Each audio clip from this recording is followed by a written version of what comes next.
The main character's name was Kudze K.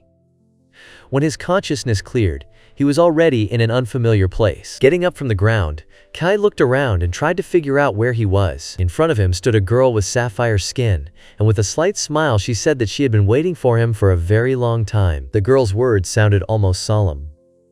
She greeted Kai as a hero. It was at this moment that he first met her. 3 years have passed since those events. Kudze K approached the impressive building and noted out loud that this was the Evgracia Academy. He wondered if he looked too weird. There were a lot of new people here, and he didn't want to attract too much attention. A cat's face suddenly popped out of his bag, and a familiar voice commented with a chuckle that these were rookie heroes called to save the world. The cat immediately began to scream irritably, calling on Kay not to behave too calmly.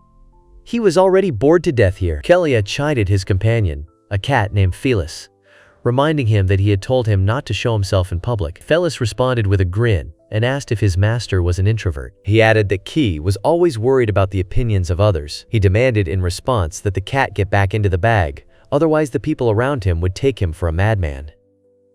He reminded that now they were in the real world. Felix disagreed, thinking that Kaeya was exaggerating.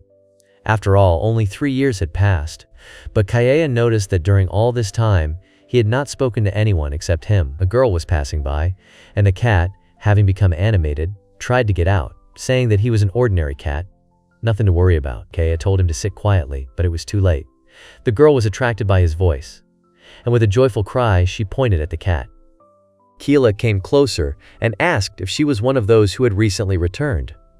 Felix sarcastically suggested that they were caught quickly, and the girl, without taking her eyes off the animal, enthusiastically admired its appearance. She reached into her bag and showed the invitation, saying that her name was Imari Komari and she was new here. Kakli watched her with restraint, thinking that the girl was too restless and needed to cool down a bit. She handed him an envelope, and he noticed that she had the same invitation as he did. He handed the letter back and nodded approvingly. The girl suggested going together, and the cat, giggling amusingly, declared that they were clearly looking at a very curious person. At that moment, the bell rang. The girl said that the introductory ceremony was about to begin. Kay warned Felix that if anyone found out who he really was, it would be the end. Felix nodded, assuring him that he understood everything. From the stage, the teacher loudly announced to the audience that this educational institution was founded by a goddess with the support of the Japanese government. This place serves as a bridge between the world of people and the divine. Kaya pointed out the speaker to Felix in surprise, recognizing him as the Prime Minister himself. The cat also noticed the high-ranking official. Felis told Kai not to be stupid and to look around carefully. In front of them stood the Academy of Heroes, and everything happening here was on a completely different level. Kella agreed reluctantly, but noted that despite this, everyone around him was taking the whole thing too lightly. The professor continued by saying that all the students gathered in this room are heroes who have saved more than one world and eventually returned back. Their country is proud of each of them. Felix noted with a grin how insolent and self-assured these people looked. For them, the state was just a pebble in the road. King. Each of them was capable of making the king bend his knees. One of the girls said with displeasure that most of the students were not even listening to what was happening. She went to the podium where the Prime Minister stood and asked if it was time to finish. The minister nodded soberly and agreed that he had nothing more to say. The girl stood at the podium, briefly checked the microphone, and introduced herself.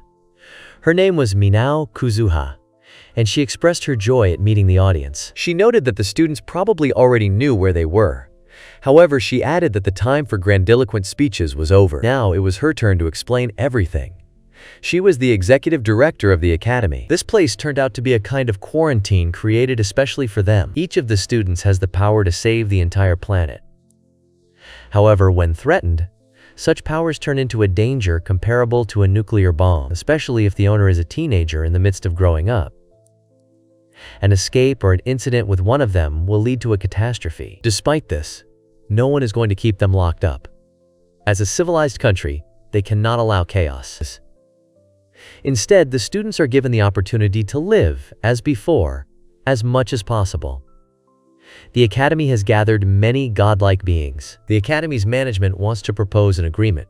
However, Minao is sure that not everyone will like the idea. Some have already stated that they do not want to lose their abilities. She assured that their concerns are understandable. Minao Kuzuha promised to show something on the screen, confessed her love for cinema, and assured that it was not about dangerous experiments. Kujo-kei impatiently asked why everything was taking so long. In response, she called for patience, adding that she wanted to say. At that moment, an ominous growl was heard. Minao, smiling slightly, commented that this was exactly what was being discussed. Portals opened from the ceiling, from which monstrous creatures began to emerge one after another. Felix exclaimed with excitement that something really exciting was finally beginning. Kujo-kei screamed in shock, not believing what was happening. He called for people to run, trying to organize an evacuation. Screams of horror and panic were heard around. Some were running away, and others were drawing their weapons, preparing for battle. A battle ensued between the students and the monsters. Kujo-kei was shocked to realize that this was what the power of heroes who had returned from other worlds looked like. One of the students said that it seemed like they were just being tested. Minao Kuzuha, watching the proceedings, replied with a smile that the newcomers were especially energetic this year. She wanted to entertain them a little. She spread her arms out to the sides like an artist on stage and asked if they weren't having fun. Then she added that each of them felt their power again and could kill without limits. They liked it. This is the price their school offers. And now the question is, are they ready to save another world? Minao explained that this world is just one branch of an ancient tree. There are countless other worlds, and almost all of them are suffering from monster invasions. These are the creatures that the Academy asks to be destroyed. In fact, other worlds had nothing to do with them. That was probably what many of the students were thinking now. In the distant past, there was a world that was destroyed by a demon king. This lord despised other worlds, and before the goddess intervened, he had managed to absorb thousands. Then, the surviving worlds decided to seal themselves. This world has since become known as the Abandoned World, the home of the abandoned Demon King. Kujo-kei wondered about the fate of the abandoned king. Meanwhile, Minao Kuzuha added that the best way to avoid the threat was to destroy the buds before they blossomed. That was what the hero's abilities were for. Minao began reading the names from the paper. Enjei Rikuto, Kiba Jin, Imari Komari, and Kujo-kei. Hearing his name, he was internally frozen with surprise. She announced that the named students were to follow her. The rest were to obey the instructions of the staff.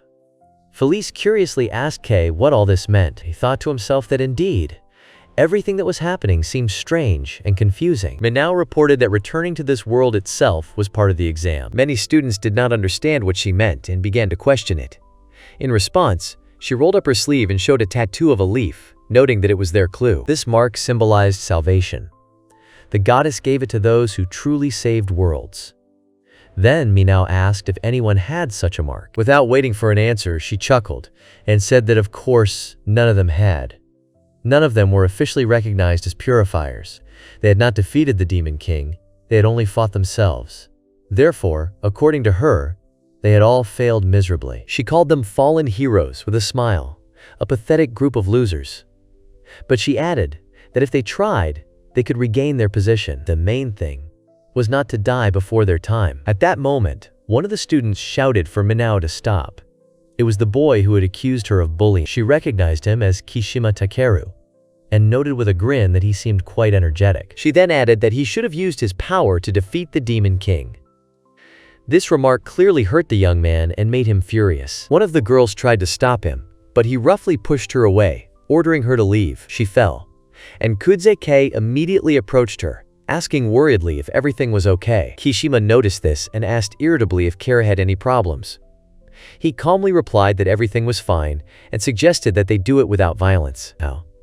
Kit confirmed that he understood the situation. Takeru, looking at everyone with anger, said loudly that since he was also a loser like everyone else, then so be it. He mentioned that his world was stage 5, and he was not a purifier. He was caught off guard, but his strength was second to none. He began to summon magic, and challenged Minao if she wanted to test his power. Kujo-kei watched in shock, as a stream of hellish fire swirled in the air, a magic he recognized. Minao, watching with interest, remarked that the flames were impressive, but she added that he had better stop. In response, Kishima shouted at her to burn in hell. Kujo-kei tried to intervene, but before he could, a girl appeared next to him, holding a sword to Takeru's throat. She coldly stated that his actions were a direct violation of school rules, and he was in danger of losing points. Minao addressed the girl by her first name, Rei. She noted that Takeru didn't have any points yet, and it was too early to penalize him. Rei responded that her boss was being too soft. Minao responded by saying that she simply acknowledged his strength, but it was a pity that he didn't use it to save the world. Minao Kuzuha continued, emphasizing that excuses were out of place here. They had all failed. Heroes who couldn't save the world. As she left a final note that she hoped they got the point. Kujo-kei realized with a heavy heart that he too was among those who had failed to defeat the Demon King. Among the losers. Walking down the hallway, Minao noticed how conveniently Rei showed up at the right moment, calling her a real savior. Rei responded that Minao could have handled it herself, but it wasn't worth putting herself in danger. In response, Minao said that Kishima wouldn't have dared anyway. Rei nodded and added that, speaking of powers, something intrigued her. She recalled the moment when the magic circle was destroyed. Minao asked if Rei had noticed it too. It was as if Takeru's attack had been interrupted beforehand, as if someone had extracted the essence from it. It was something out of the ordinary, and she doubted that anyone other than the two of them could do something like that. Ren confirmed that she had seen it with her own eyes. One of the new students had this ability. Minao wondered if it was possible to hide the ability to see and destroy other people's magic. Anyway, the one who did this is their ally. Kujo-kei reached the dorm called Narcissus and entered room number 107. He opened the door and, looking around, noted to himself that he had received a quite decent room. Although this was not a place for real heroes, it was quiet here. Felix jumped out of the bag and noticed that the academy was indeed very unusual. In his opinion, the events were unfolding too openly. He guessed that both girls might have realized who had destroyed Kishima's magic circle. Everything pointed to Kiaya. He admitted that he might have been hasty. Felix advised him to continue his studies, and Kai himself admitted with regret that he had not wanted to drag him into this. For Felix, the academy felt like enemy territory, and if he could return, he wanted to live in peace. Felix added that if others found out who he really was, the consequences would be terrible. It was hard to even imagine how painful death could be, but there was no need to worry. He promised protection. Kuzuha affirmatively agreed. Felice said that Carrie finally spoke like a real man. Before, he reminded him of a little boy. Kuzuha just sighed, noting that he didn't care. At that moment, the cat suddenly took on human form and turned into a girl. Surprised, Kujo-kei asked why she was naked. Felice explained that she had not fully recovered yet. Her body was still adjusting to her human form, and she could not maintain her magic for long in this form. She then lightly joked, asking if he wanted to pet her. Kujo-kei replied that only if she became a cat again. Felice admitted that strange, unfamiliar feelings were growing inside her. He asked what it was about, and she said, with restraint, that she felt grateful. The life she thought should not exist was now filled with color and meaning again. And all this was possible thanks to Kuzuha. So even if she doesn't like something, he has nothing to worry about. Felice looked at him with a slight grin and reminded him that she was the abandoned demon queen, and perhaps not as scary as she seemed. If she had to eat him, she would start with his head. Kujo-kei laughed, remembering their first meeting, like old times. Then, that very first time, he had lain in that world of eternal twilight. Now he confirmed that he remembered it.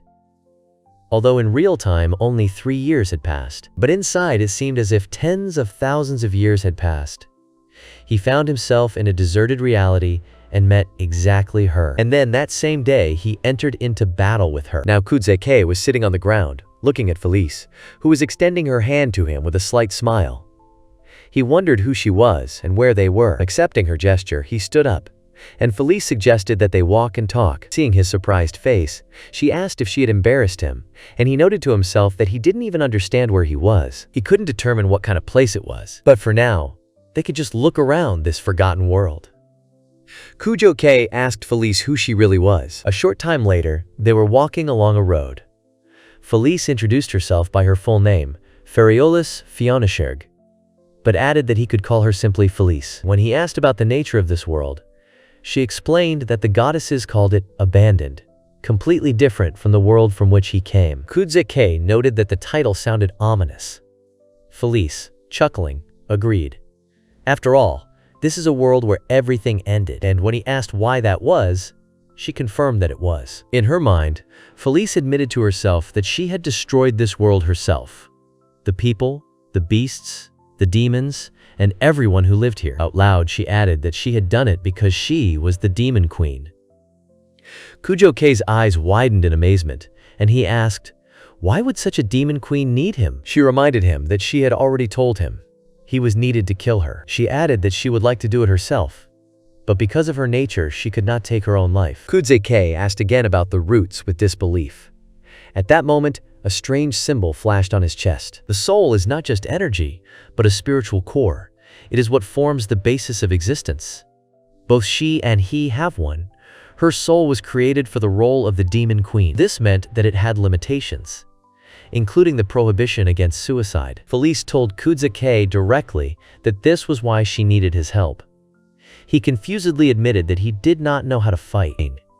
In response, she only laughed and assured him that she would make him a fighter capable of defeating her. Soon they came to a door built into the stone wall. Felice stopped and announced that they had arrived. Kuze-K looked ahead doubtfully, deciding that this was a dead end. But at that very moment, Felice summoned a key in her palm, inserted it into the keyhole, and opened the passage. Behind the door was a portal. She welcomed Kaya into her castle. In a moment, they found themselves inside a vast treasury. Kuze-K exclaimed with delight that everything around looked amazing. Felice, spreading her arms, said that this was the treasure hall of the Vantasarium. This is where her riches are kept. This is a collection of relics from 3,000 destroyed worlds. Here you can find literally everything your heart desires. Now Felice was going to use all this wealth to train Kuze-K. She showered him with various artifacts, ordered him to wear a ring of accelerated growth, put a necklace around his neck to protect him from the evil eye, and handed him an elixir that increased his strength. However, she warned him that it tasted disgusting, like death itself. Even she, deprived of the opportunity to die, almost died after taking it. Kuze-K looked around the treasury in amazement, amazed by its size and the amount of treasures. Suddenly, a sword caught his attention among the pile of gold. Compared to the other relics, it looked simple, almost unsightly, and Kuze wondered why such a sword was here. But Felice immediately stopped him, forbidding him to touch the weapon. It was an ancient blade, the Lord of Calamity Levankin, a demonic artifact that contained the very evil that could devour a soul. She had only used it 3 times. Simply touching the blade at this point would have killed Kujo-K. Felice advised him not to worry. Only 300,000 years would pass, and he would be able to hold this sword. Kuze-K, shocked, asked again about the announced number, to which Felice, with a slight grin, replied that in this world, time itself was dead. 1 year in his native reality was equal to about 10,000 years here. She assured Kujo-K that the training would be thorough. In this abandoned world where time meant nothing, she would train him to perfection, and if he died, she would resurrect him. If he went mad, she would restore his sanity. Everything would be fine. Out loud, he said he understood, but inside he felt that it sounded rather alarming. Felice added that despite the illusion of eternity, they didn't have much time left. Kuze-K didn't understand what she meant. But Felice switched and noticed that he must be tired. To celebrate the beginning of a new life, they would throw a party in his honor. And so began Kuze-K's life in this strange world. He sat next to Felice at the table and thought about the severe trials that lay ahead. It seemed to him that he might not cope, but as it turned out later, his fears were in vain. His first task was to walk along a white line without deviating from it. Then he was asked to eat with his left hand, or to hold objects without using his little fingers. These were small and strange rules that broke the usual order of his actions. Felice explained that people, despite their wishes, do not control their bodies completely. The first step was to strengthen the physical shell to return 100% of the will to control the body. She was going to make sure that Kujo-K would fully master control of himself. After 50 years in this world, his body began to obey his thoughts. Gradually, he moved on to more complex training, running, stretching, and increasing his endurance. By the time he was 100 years old, Kujo-K's body was in excellent condition. But it wasn't just a matter of strength. He had to gain absolute control over his body in accordance with his intentions. When 1,000 years had passed, the body was ready for the next stage, activating magic. This process turned out to be extremely difficult. Only after 10,000 years did he begin to master basic magic. After 20,000 years, Kujo-K had become a master of both magic and swordsmanship, spending his days fighting the demons Felice created for him. His training became more and more intense, There was no entertainment in this desolation. The only outlet for him was conversations with Felice. Tired from another day, he breathed heavily and said that he had enough for today. She called his name. Felice wondered if he could tell her another manga story that evening. She especially liked the story about Baki that he told her the night before. Kujo-kei nodded, promising that he would probably tell her about the outstanding beasts. She was especially interested in the school he had mentioned earlier. Felice genuinely enjoyed Kujo-kei's stories. She wasn't interested in great battles, but in simple things. School, home, her favorite manga stories. She liked ordinary human life, without unnecessary drama. She listened to even the most mundane stories with a smile. She especially liked the one where Kudze-kei took a black kitten into his home. Kudze-kei told Felice about his former pet, a cat who never listened to him. She acted like a real queen, taking care of her for granted. She was withdrawn, often made a mess. But despite this, she remained a part of his precious family. Felice spoke warmly of the cat, calling it a wonderful creature. She hoped that such a sweet soul was always with Kimori. At that moment, she noticed his gaze and curiously asked what had confused him. Kudze-kei, smiling slightly, said that she somehow reminded him of that cat. Felice asked him in amazement what he meant. She wondered if he considered her family or just cute. Kujo-kei immediately began to justify himself, saying that was not what he meant. He only wanted to say that she had the same majesty as that cat. It all sounded confusing, because she was the queen of demons, and he was just a fool. Of course she was majestic. He thought he was saying something stupid, and at that moment his gaze fell on two human skeletons in the corner of the room. Felicia's words came to mind, that it was she who destroyed this world. People, animals, demons, all were erased by her hand. Kujo-kei looked at her again. In front of him sat an ordinary girl, not at all like the destroyer of worlds. He asked her why she did it. Felice was silent for a while, and then said that the answer was simple. She was created for this very purpose. Her destiny was to destroy worlds. She was the queen of demons. Kujo-kei began to say that maybe but she interrupted him. She said that the one sitting in front of him now was just a glitch. She appeared after her mission was completed. By the time she gained self-awareness, everything around her had already been destroyed. Kujo-kei screamed that in that case, it was not her fault. The fault lay with the one who created her. With a smile, she asked if he really believed that, looking at these remains. All these were the bodies of those who had been buried in this barren land, and even with this before his eyes, he still believed that she was innocent? Kujo-kei said that if she wanted to die, she might be doing it for the sake of atonement. To this, Felice chuckled and said that, in his opinion, she looked too good for someone who was repentant. She reminded him that she was the queen of demons. Even if she had awakened consciousness, her nature had not changed. She is not moved by the pain or joy of others. She took a sip from the bottle, and Kujo-kei said that she was lying. Felice replied that perhaps he thought so because he was kind by nature. She herself did not know whether he was telling the truth. The only thing she was sure of was that, so it's that I'm tired of this endless prison. She looked at the silent Ki and told him to rest. Tomorrow they would have real combat training. After their conversation, Kudze-kei couldn't utter a word for a long time. He wondered how long Felice had been in this forgotten place, and what could he say in response to her confessions. He felt speechless, but one thought still lingered deep in his head. What if he could free her from her predestined role? Remove her burden as a demon queen whose life was dedicated to destruction. Maybe then she could live a normal life, the one she dreamed of in their stories, living with his beloved cat, reading manga, drinking his favorite drink. He wondered if he could take a different path and avoid killing her. Can he be with her? And then, after about 30,000 years, Felice looked at him and said that the time had come. He asked doubtfully if they couldn't just walk and talk for a bit instead of doing the inevitable. Felice explained to Kujo-kei that the problem was that she had never been able to completely free herself from the power that came from her root. Her destructive energy as a demon queen still kept her soul in shackles. It was a temporary balance.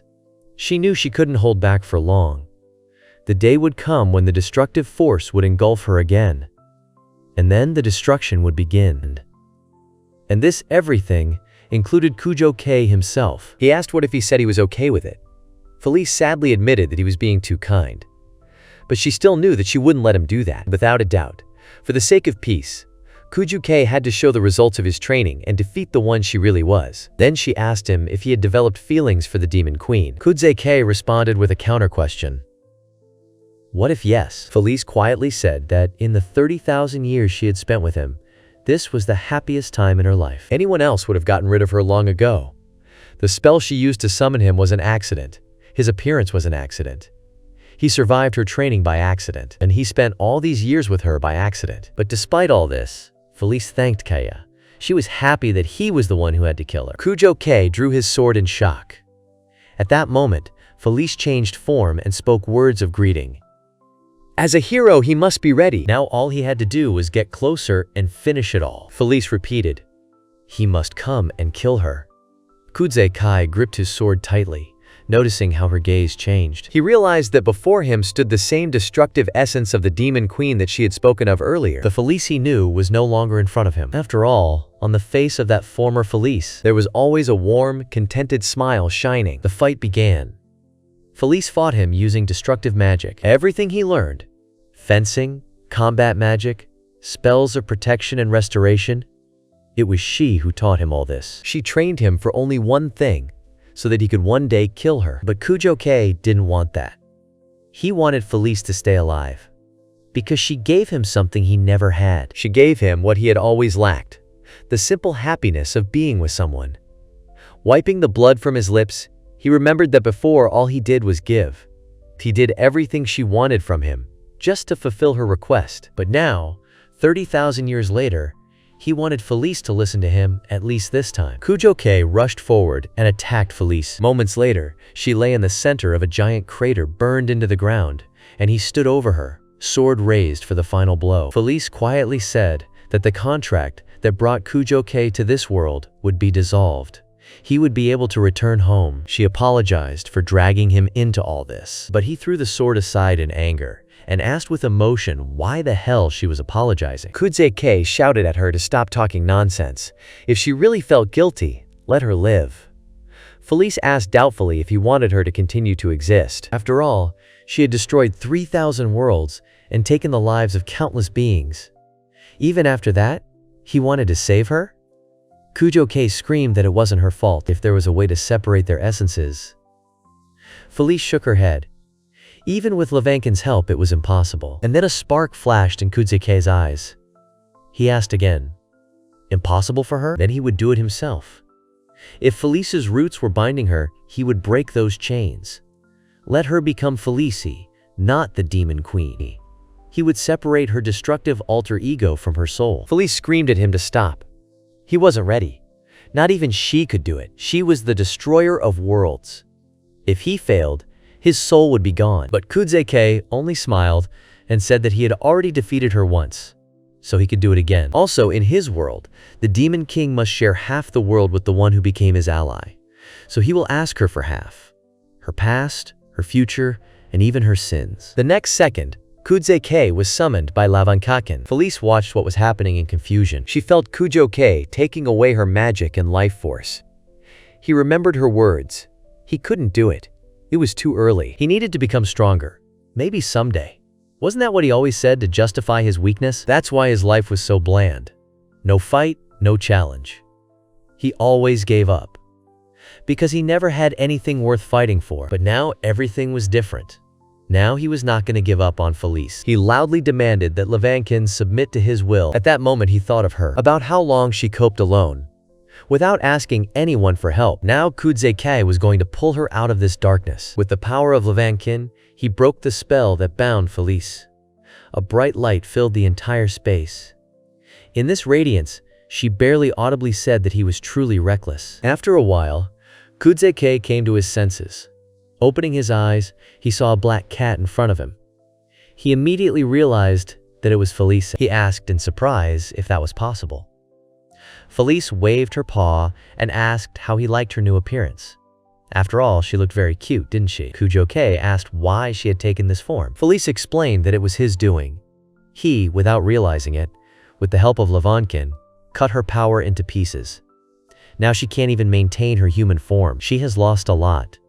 Her power, her shackles, her destiny, and her curse. and perhaps that is why she now feels amazingly light. Kujo-K asked if he had really succeeded. Felice told him not to be too proud. It was still only half finished. Without her help, in the end, they would both have disappeared along with the destroyed world. He apologized for his recklessness. But Felice gently stopped him.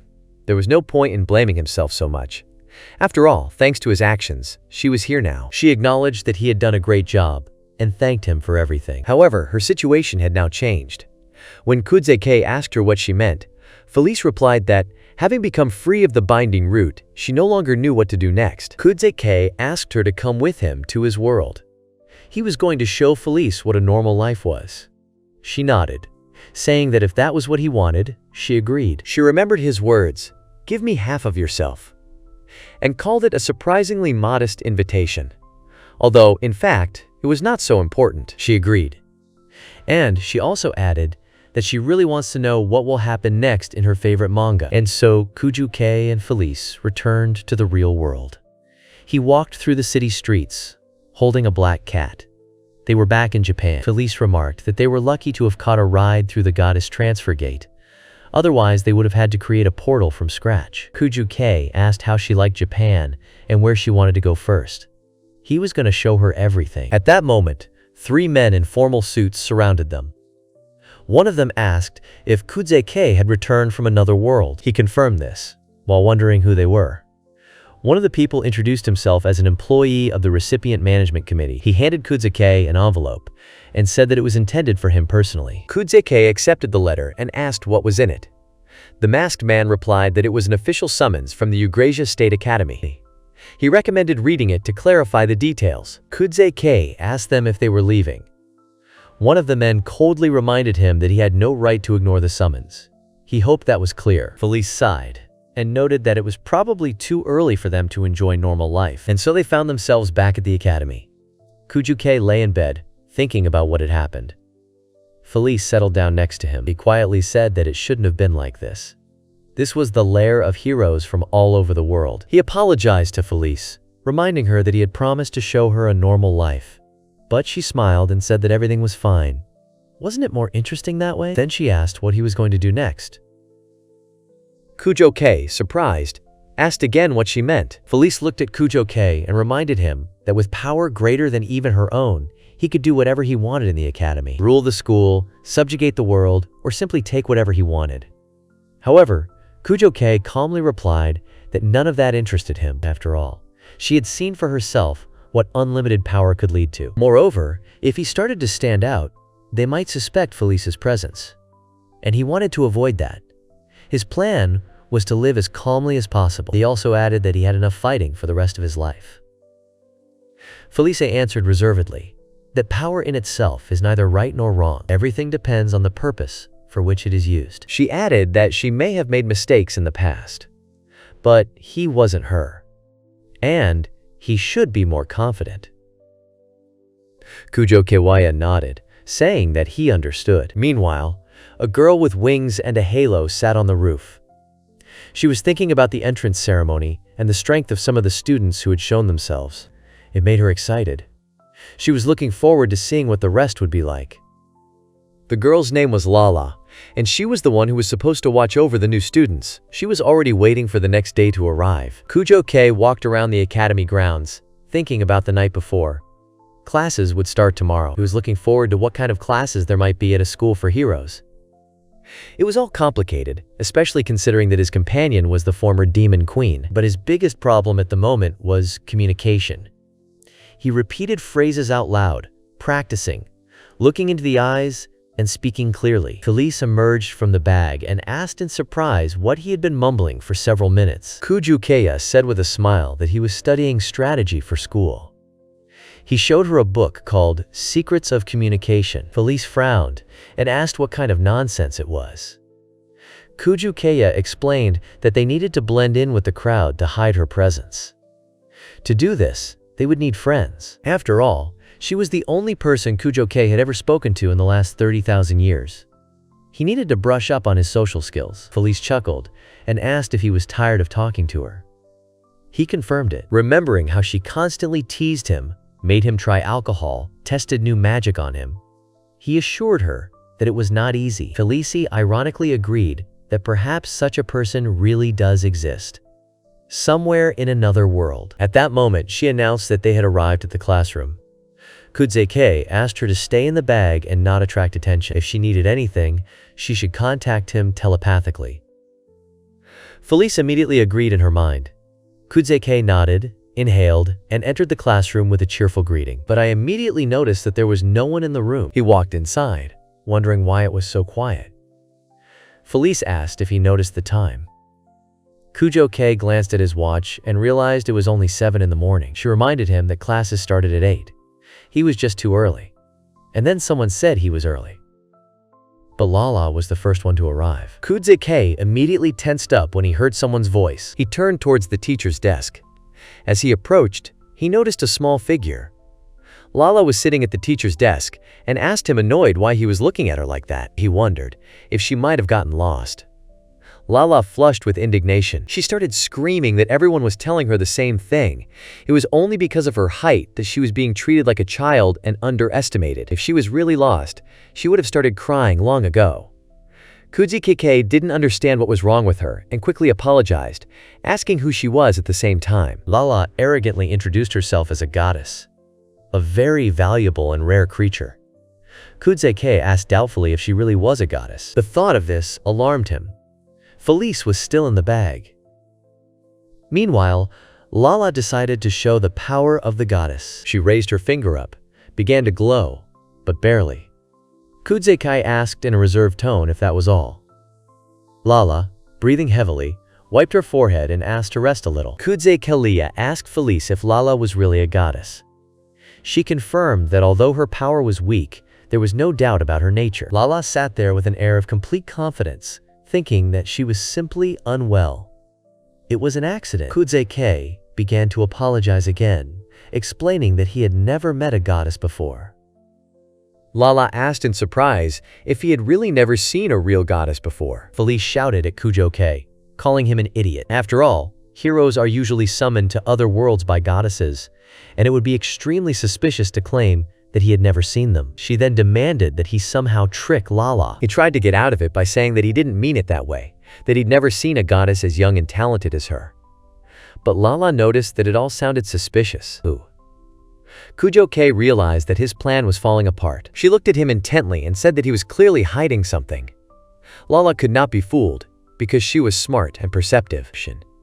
She found the bag hanging on Kudzeke's shoulder especially suspicious. Lala pointed directly at the bag Felice was hiding in. Kudzeke quickly asked her to act like a normal cat. She was confused as to why she had to do that, but she complied. Lala snatched the bag with unexpected abruptness and opened it. Felice immediately assumed the habits of an ordinary house cat. Lala's face lit up with delight. She had found a fluffy treasure. She hugged Felice to herself, starting to stroke her with affection. She said that Kudzeke should have told her right away that he was hiding such a charming little animal. He sighed mentally. It seemed they had managed to deceive her. Later, Kudzeke sat at his desk, looking around. He was surprised that all of his classmates actually showed up for class. Thinking back to the principal's speech yesterday, he thought that perhaps it had had an effect. He had expected the students to be more relaxed. He asked Lala why the teacher was still absent and whether she was the teacher. Lala grinned and said that he had a keen eye, but he was mistaken. She was not a teacher, but a supervisor. Kudzeke did not understand what this meant and asked where the real teacher was then. At that moment, a woman ran into the classroom, happily announcing that everyone was there. Kudzeke immediately recognized her. It was yesterday's executive director. The teacher asked why everyone was silent. Couldn't they even greet their mentor? One of the students remarked that no one expected to see someone their age as an instructor. The girl confirmed that they expected a regular adult teacher, not a peer. All of those present were former heroes with unique abilities. Ordinary adults would not be able to handle their training. Who, if not others like themselves, could teach them something? Inwardly, the girl thought that she did not like the idea of the students considering themselves equal to her. She changed her tone and suggested that they begin their studies. She admitted that she knew nothing about them, and therefore, the first thing she suggested was to demonstrate what they were capable of. She instantly activated the magic. Kudzeke immediately realized that it was a spatial spell. The girl calmly said that she would give them some advice from the elder. Try to survive. He woke up lying on the grass among other students. Looking up, Kujo-K noticed that the sky above them looked like it had been artificially stitched together. Felice commented that they were in a new space created by magic. Impressive, since not everyone could maintain such a vast illusion. Kujo-K thought of Kuzuha and understood why she didn't want to be compared to the others. At that moment, some figures began to approach them. The teacher said that they were her pets. After the failure of the previous day, she brought the most charming of them. According to her, they were cute. Weren't they? Kuze-K dryly noted that this was one of her most disgusting hobbies. She wished everyone luck and advised them not to die. There were many different monsters in the clearing before them. Kujo-K realized that she had not intended to teach them from the start. Felice repeated the teacher's words, warning K. He nodded, assuring her that he would take care of himself, but noticed that his body felt a little sluggish. After all, it had been a long time since their last battle. He thought that this fight could be a good warm-up. Kujo-K thought about Kuzuha, who turned out to be a member of the law enforcement committee. She used monsters to test the student's strength. Her understanding of power seemed very peculiar to him. Meanwhile, the other students had already entered the battle. His opponent was, quote, a huge dragon. Kujo-K cursed under his breath.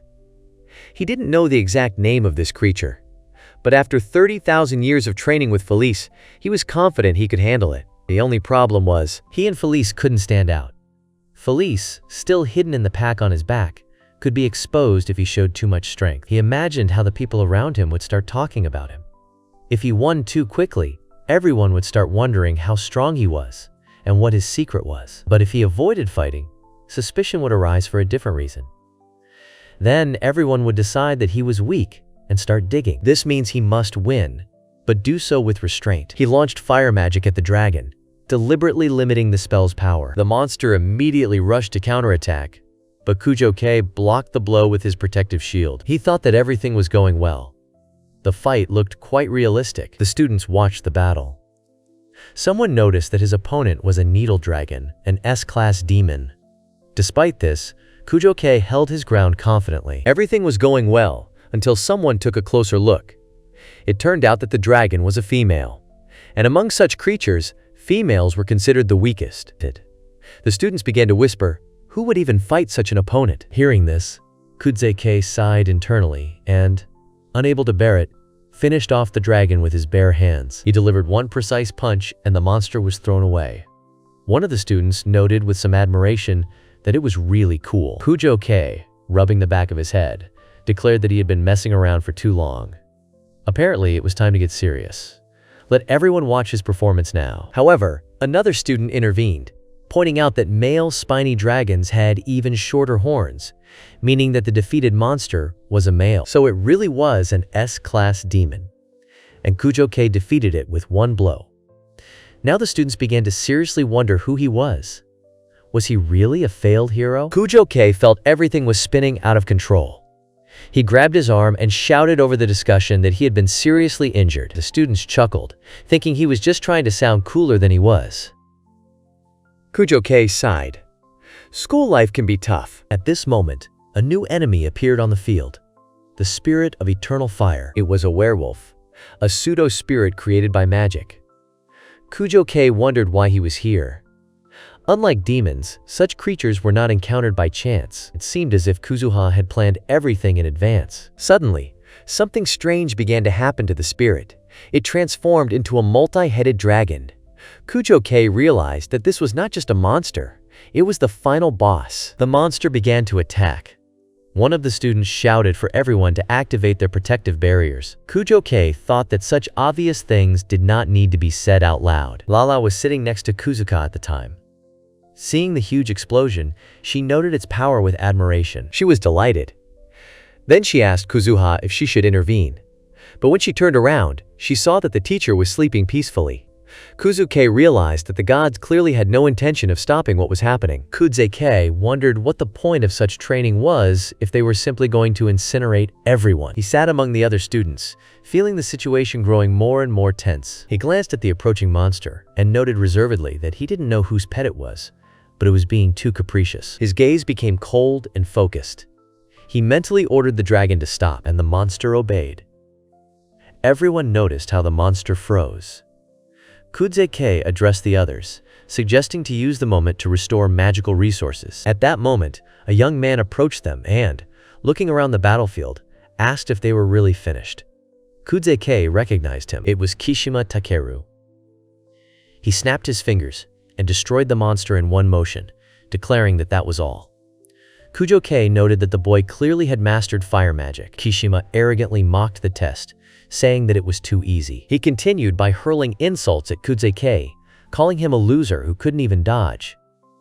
Then he mockingly asked if the people around him were scared. A girl from their group couldn't stand it any longer and shouted at him to apologize immediately. Takeru suddenly asked who she was, but she defiantly declared that he was obliged to apologize to everyone because everyone was suffering because of his behavior. Kishima narrowed his eyes. It was the same one who had confronted him yesterday. He called her a weakling and advised her not to overestimate herself. He added that since they were heroes, their justice was in force. If she was so hurt by his words, she should force him to apologize. In this case, he promised to respond with respect and burn it to the ground. The girl calmly walked up to him and hit him in the chest with her palm, accepting the challenge. Kishima laughed, saying that her will had not wavered. Kujo-K shouted, begging her not to do it since she had no chance. But she rejected his help. The girl confidently pulled out her sword. This was her battle, and she had no intention of backing down. Kujo-K watched her in amazement. She was more determined than he had expected. This wasn't just bravery, this was selflessness. He turned to Felice, but she stopped him, reminding him, this fight was hers. She was right. Kishima chuckled again. He was calling her stupid, pointing out that she didn't realize the difference in their strength.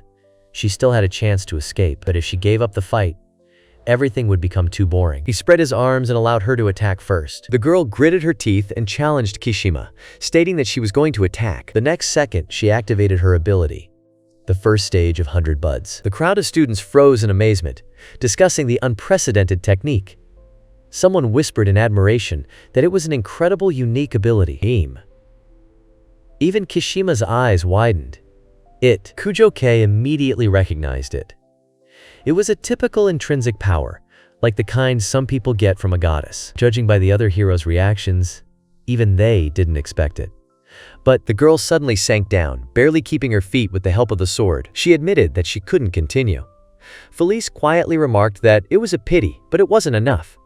The body's capabilities weren't up to the level of strength.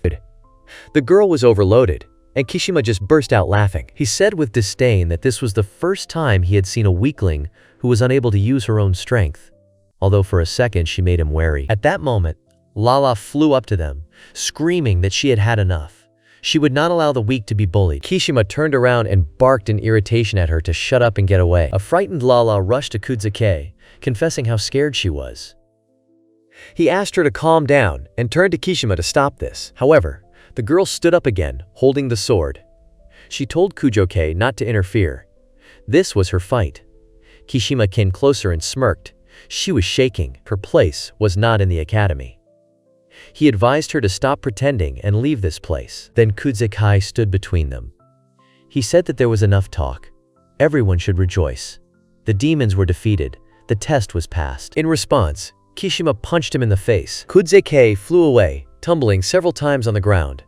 The girl watched him, dumbfounded. Kishima shouted at him to shut up. His chatter was getting boring here. He remembered that Kuze was here yesterday, and now he wanted to see his abilities. Or were they just as useless? Kujo-K, coughing, said that he had no unique powers. In his thoughts, he added, he was not the hero of the goddess. He was summoned by the Demon King himself. Kishima laughed.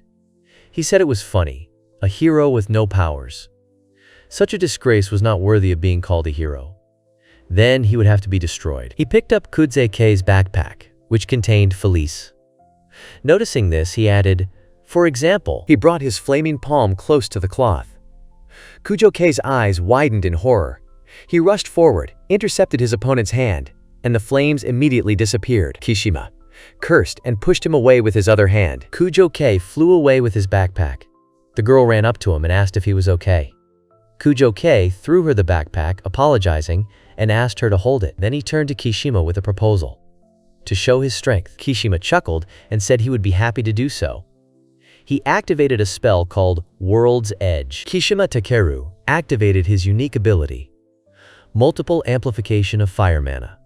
The entire arena was lit up with dangerous flames. The students were stunned, not understanding what was happening. He promised to burn everyone to the last one. Pointing at Kudze-Kei, Kishima directed a stream of fire towards him. But at that moment, all the flames disappeared. The shocked students froze. Kishima tried to cast the spell again, and again, nothing. Suppressed laughter came from the crowd. He screamed in rage, forbidding laughter. Then, frowning, he declared that everything was clear. Kudze was interfering with his magic. That was his strength. Kujo-Kei silently agreed to himself. He had indeed neutralized the magic by interfering with its structure. But all this was not an ability from a goddess. It was his own technique. Kishima said that now that everything was clear, it would be easier to fight. He began to flex his arms, calling Kudze-Kei a bastard and promising to beat him half to death. Kishima rushed to attack, and Kujo-Kei coldly remarked that he would now get what he deserved. For everything. For the past. For Imari Komari, and for trying to harm Felice. With one blow, Kujo-Kei sent his opponent flying. The others didn't even have time to understand what had happened. Their movements were so fast that no one had time to see anything. Kujo-Kei grabbed his leg and screamed, claiming that Kishima had hit him. The students, looking at him, concluded with a grin. It's clear, he's just clumsy. Kujo-Kei thought that school life really is a golden time. Kazuha woke up. Saying that she had been dozing all this time, she snapped her fingers and returned everyone to normal reality. She added that since no one had died, that was already good, and advised the wounded to go to the infirmary. Everyone else, home. Kudze-Kei was puzzled as to whether it had really ended like this. He still hadn't understood the essence of the test. At that moment, Kuzukan approached him and asked him to show his hand. He asked again what it was about, but all he got in return was a mysterious smile. Kujo-Kei thought, damn, maybe he got too carried away protecting Felice. Their actions had not gone unnoticed. School life was getting harder and harder, and this was just the beginning. He suddenly realized that he had left Felice's backpack with Imari Komari. She, beaming, immediately grabbed his hand and asked permission to call him master. Looking into her admiring eyes, Kudze-Kei sighed heavily. Indeed, everything would be extremely difficult. At this point, Lala happily announced the start of the celebration in honor of Team Lala-chan and urged everyone to drink to the bottom. Kudze-Kei, Imari Komari, and Lala were gathered at the table. The latter was hugging Felice, beaming with joy. Imari was laughing, and Kudze-Kei, looking at them, wondered, how did all this happen? He tried to remember, but even in his thoughts he could not find an answer. Their cheerful scene was interrupted by Kazuha, who suddenly appeared and reminded them that they had forgotten to check the group assignment posted in the hallway. Kujo-Kei and Imari Komari looked at each other, not understanding what was meant by a group task. The teacher explained that this academy was governed by the will of the goddess, meaning that each student worked as part of a team. Everyone had been assigned to teams beforehand, and now they were all in Lala-chan's team. Imari happily stated that she was lucky to be in a group with the master. Lala happily agreed. She didn't expect to be with them. Imari Komari looked at Kujo-Kei and assumed that it was fate. Lala exclaimed that it was all wonderful, wasn't it? Kujo-Kei, looking at them, just thought that he didn't care whether it was fate or chance, as long as they stopped making a mess in his room. At that moment, Imari dropped her cup and quickly apologized, and Lala, not paying attention, threw chips into her mouth, washing them down with her drink. Imari sheepishly said that she would clean everything up now, but Kujo-Kei stopped her.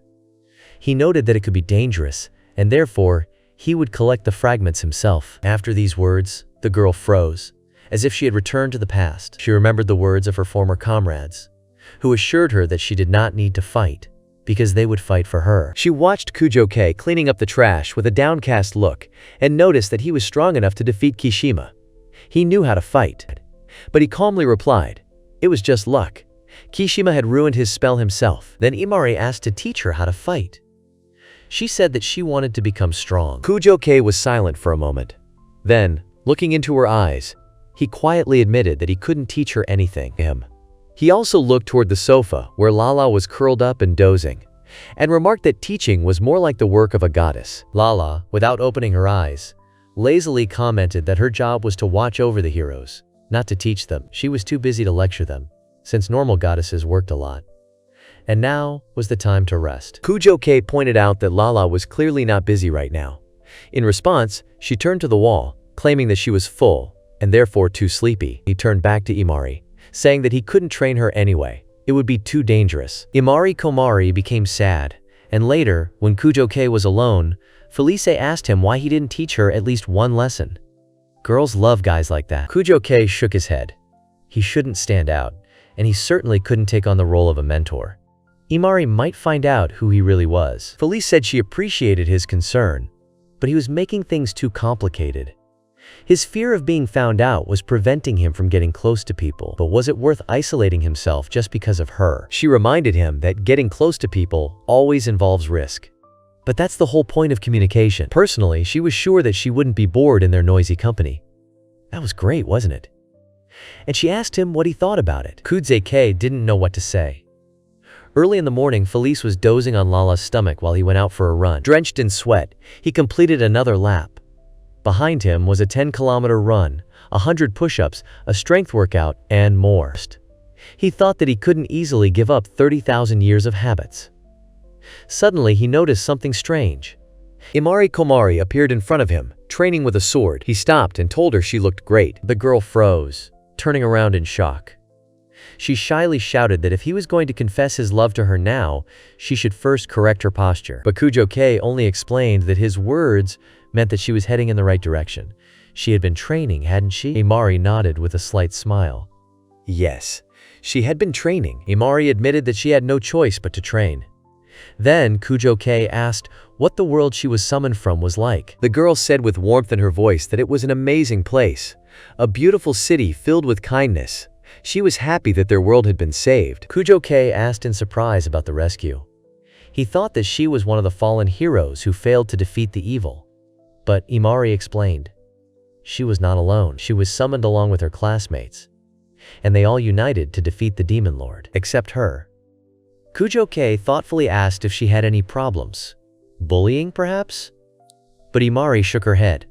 On the contrary, everyone was wonderful. They were kind and strong, and when it became clear that she was unable to cope with her ability, they decided to protect her by sending her to the capital and entrusting her with guarding her. Despite being busy, they visited her every week, bringing gifts and telling stories. When Imari wanted to train and try to use her abilities, no one stood aside. Everyone supported her. Imari tenderly admitted that she truly loved each of them. That's why she strives so hard to become stronger. Even if it's just a little bit, just to be useful to those she loves. But lately, she said, it all seemed pointless to her. Kuze-kei asked why she thought that. She sadly admitted that she was afraid of battles. No matter how much she trained, she would tremble in reality. Yesterday, she couldn't do anything again. In the end, she came to the conclusion that she was just a weakling and a coward, so all she could do was give in. But Kuze-kei disagreed. He calmly said that fear was natural. Imari looked at him in amazement. Then he stood up and said, "It is not what you cannot do that matters, but what you can do." Yes, yesterday she trembled and did not fight, but she still stood up for the weak. With a slight smile, he added, he himself moved only when Kishima tried to burn the backpack with Felice. And she, before anyone else, without hesitation, stood up for defense. Imari is capable of overcoming fear. All that remains for her is to learn to fight. She does not have to deny herself just because she was born fearful. He extended his hand to her and said that he could at least teach her the basic principles of magic control. Or help her understand her own abilities. It all depended on her. Imari took his hand and said with a slight smile, "Yes, master." Kujo-kei immediately asked her not to call him that, since they were now in the same group. Imari nodded and added she would be pleased to continue working with him. He nodded briefly and said, "Of course, Komari." Thus began a new chapter in Kujo-kei's school life. But the other students, unlike him, were real heroes who saved entire worlds, and each of them had the most powerful weapon.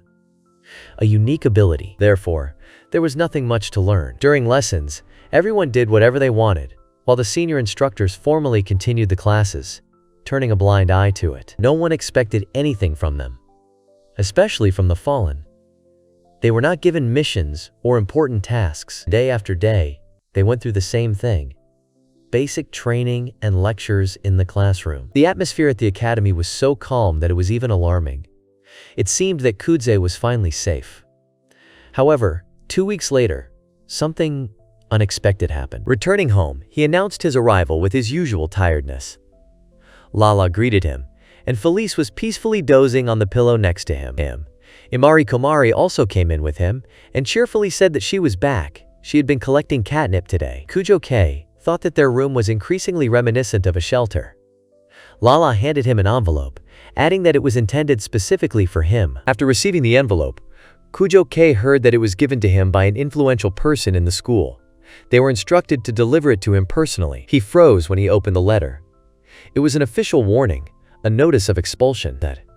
The text said that if there was no improvement within a week, both he and Imari Komari would be expelled from the academy. Kudze-kei indignantly asked Lala what kind of madness this was and on what grounds.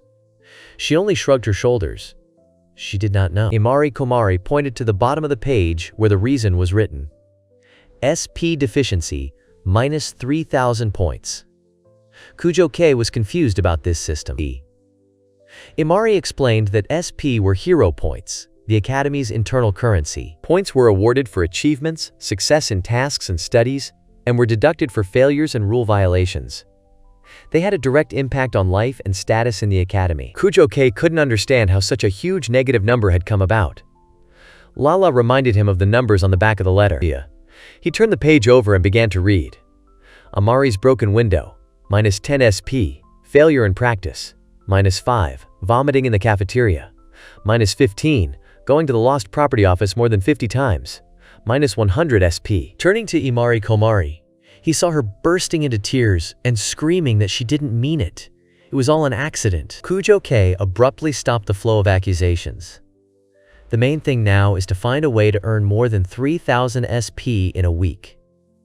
Imari, sobbing, asked how they could do that. Felice intervened. Her meowing attracted attention.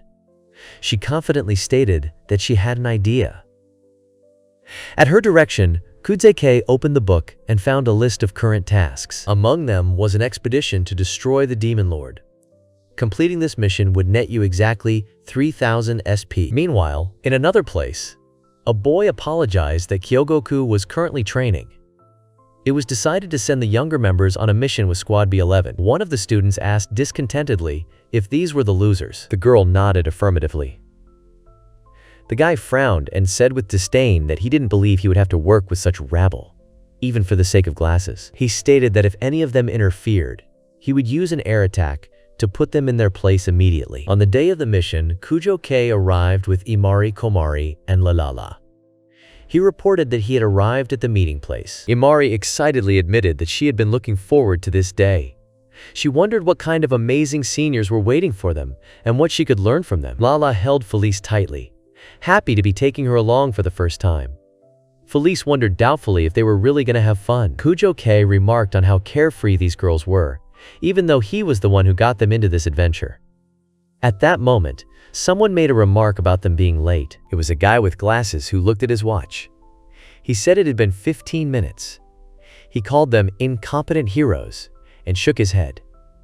Kujo-kei clarified that senior members were now working with them. The guy introduced himself as Arata Kegoku, the leader of Team A25. He would be the one collaborating with Team B11. Without further ado, Arata suggested getting down to business. He asked if they knew their roles in the upcoming battle. Inamari raised her hand and confidently said that their goal was to defeat the Demon King and restore peace. But Arata only corrected her coldly. Their job was not to interfere, at best, to provide auxiliary support. However, all this only concerned the third stage. Team A could handle the Demon Lord on their own. Kujo-kei asked about the threat stages with interest. He clarified what the term stage meant. Agata Kyogoku explained. It is a classification of worlds by threat level. There are 9 stages, from those where demons are not detected to those where there is a direct invasion of other worlds. Rumor has it that there are also worlds with the 10th stage. Kujo-kei nodded briefly, thinking, and then asked another member of Team A if they could handle it alone. The boy began to answer that this was the problem, but he didn't have time to finish. Agata Kyogoku hit him face first into the ground. Everyone present froze in shock. Agata coldly asked who allowed him to explain anything to the younger ones. He said that they were not supposed to have any information. The guy tried to justify himself by saying that he thought they didn't understand anything. Mari Komari screamed that violence was unacceptable. Agata Kyogoku finally explained why they teamed up with the students in the third stage in the first place. It was all because of SP, he continued. They get extra points for training the younger ones. That's the whole reason they were brought along. Team A25 doesn't really need help. The main thing is that Team B11 doesn't get in the way. For them, it's a chance to earn easy SP without risk. He hoped that no one would have to explain it twice. Kujo-kei and Imari clenched their fists in indignation. At that moment, someone approached them and asked what was going on. It was the girl who gently asked them to stop fighting. Kujo-kei looked at her in surprise. The goddess of Squad A, Lady Freifesia, stood before him. Agatha said that everything was fine, there were no problems. However, the goddess condemned his behavior, noting that they still had to work together, and this behavior was unacceptable. Agatha apologized. Freifesia nodded and relayed the good news. If the mission was a success, the Academy would upgrade the team to a B+ rating. She proudly announced that she was in charge of the A25. Agatha assured her that he would do his best. She smiled and called him reliable, as always. Then, turning to Kujo-kei, she asked if they were from the B11 unit. He confirmed it. She introduced herself as Freifesia, the goddess of Team A. Kujo and Imari responded politely. The goddess warmly said that she was looking forward to working together. Lala, standing next to her, was angry. In her mind, she assured herself that she was 1,000,000 times more beautiful than Freifesia. The goddess announced that it was time to leave, to the world that needed their salvation. Imari Komari looked ahead in awe. Before them was the gate of transition. Beyond it was another world. Together with Imari and Lala Kujo, Kei took a step into the unknown. There was determination in their eyes. They had moved to another world. There they were met by a man who greeted them as they arrived in the kingdom of Damrith. He apologized for the wait, introduced himself as King Damrith, and thanked them for accepting the invitation. A small reception began at the long table. The king said he had prepared a modest feast in honor of their arrival. He hoped that the guests would enjoy it. Imari and Lala ate with gusto, unable to stop. Kujo-kei watched them, knowing that it would be rude to refuse. He marveled at how picturesque this world was, with its majestic castle and king with a lush mustache. Agata Kyogoku abruptly interrupted his thoughts, declaring that it was time to stop their idle chatter. The king looked at him with distrust. He told him that the army was exhausted by many battles with demons, the people were suffering from taxes, and demons were ravaging the fields and poisoning the earth. Famine had begun in the villages. The royal capital was under unprecedented stress. Streams of refugees from destroyed villages filled the streets, disrupting public order. Residents were under constant stress, and problems were growing. The main threat remained the Demon Lord. Agata Kyogoku, already familiar with the situation, stated that he was interested in only one thing: the location of Gigjorg, the demon ruler of this world. He informed the king that the help of local armies was not required. It was better to direct forces to protect the capital and restore the country. One of the military leaders tried to object, offering to allocate an elite detachment to help. But Agatha without hesitation declared that any interference would only hinder. These words shocked those present. He added that all they had to do was point out where the enemy was, and they would deal with him themselves. Then, remembering Kujo-kei's team, Agata gave them the task of dealing with the remaining issues. Kujo-kei cried out in bewilderment, but Agata calmly announced Squad B would remain in the castle and defend the capital, while his team would go on the assault. The final meeting was scheduled for the following day. Kujo-kei silently exchanged glances with Imari Komari, realizing that it was no longer possible to influence the decision. Later, 3 of Team B, Kujo, Imari, and Lala, entered the luxuriously furnished chambers, accompanied by a maid. Imari looked around in admiration, surprised that they were the ones who got such a room. Lala, having eaten too much at the feast, immediately collapsed on the bed and fell asleep as if she had been knocked out. Imari, despite her fatigue, took the task entrusted to them seriously. She emphasized that protecting the capital was a great responsibility. Everything had to be thought through. Security chains, patrols, routes. Kujo said, with unexpected gentleness, that he was sorry. She turned around, puzzled, and he explained that he wanted to protect someone with his own hands. Imari smiled, remembering her own words, and agreed with him. Walking to the window, Imari admitted that ideally she would like to defeat the demon lord herself. But the most important thing to her is to protect those who are weaker. She looked down at the children playing with a kind, warm smile. Turning, she added that she was ready to act from the shadows.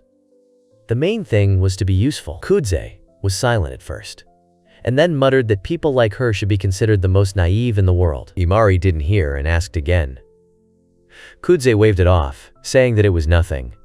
The two of them walked away from the window. Felice, who was watching them, thought that Kudze had found a good friend, and that was great.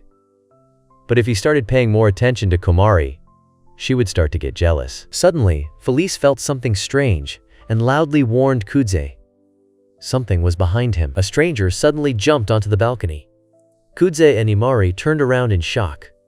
The girl looked at them intently and asked if they were heroes from another world. Drawing her sword, she coldly declared that it was time to change everything and demanded to fight her. The girl suddenly held out her hand, ordering the boy to step back, while her sword began to glow with an impending attack.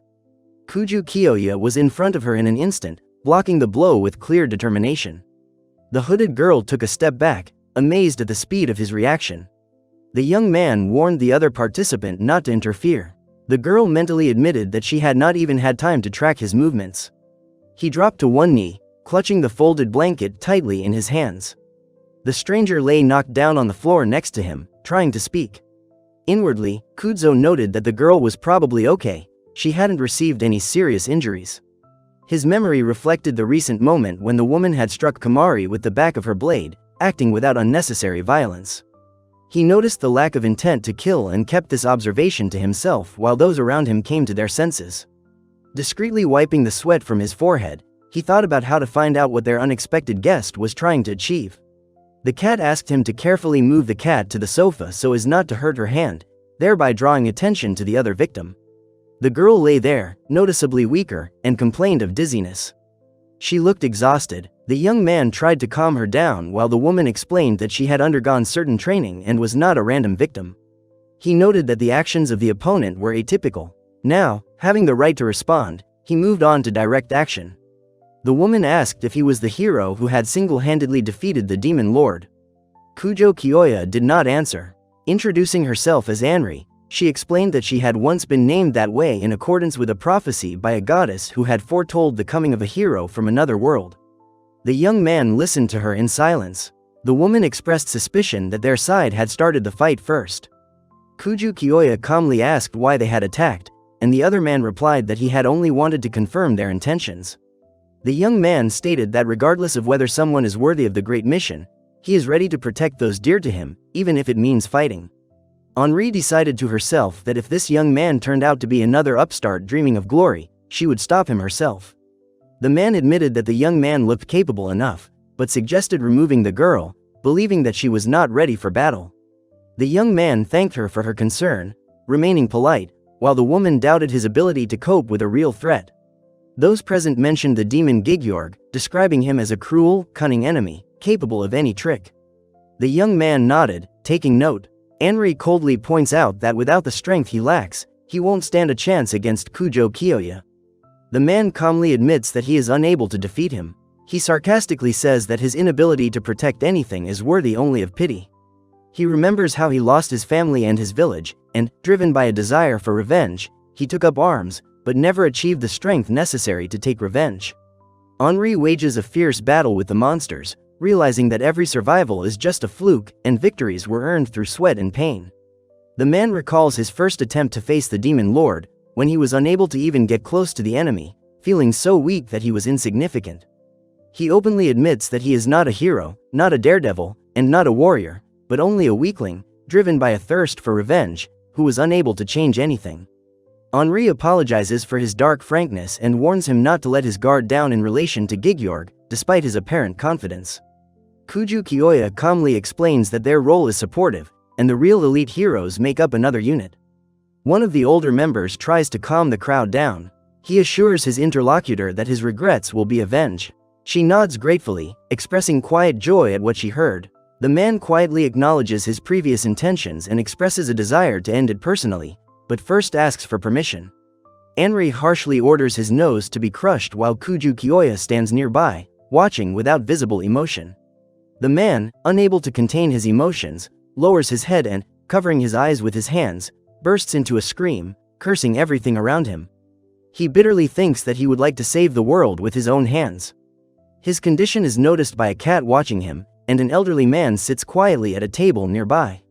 The woman notices that he is awake, and the young man reluctantly admits that he himself has experienced something similar.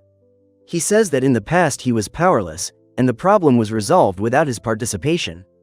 The woman, albeit reservedly, agrees. She is also familiar with the feeling of helplessness, although her case was less significant. Despite everything, she assures that she will not let go of the sword and will continue to move forward. Henri says he must keep the sword. Perhaps one day it will be useful for something other than revenge. The girl, slightly embarrassed, admits that she is not used to support, but still decides to cheer him up. In response, the young man smiles weakly but sincerely. She notes with irony that it is strange to mentor someone who has already defeated her. Quickly justifying herself, she says that she did not mean to lecture, and introduces herself again as Henri. The young man sitting next to her also gives his name and asks her a counter question. The girl awkwardly introduces herself as Kamari.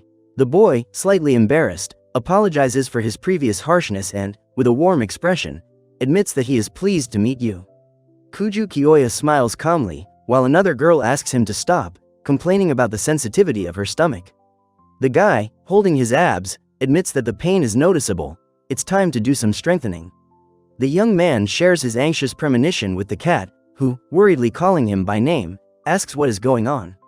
The cat cautiously notices the presence of magical energy in the air, warning that the night promises bad omens, and advises to be prepared.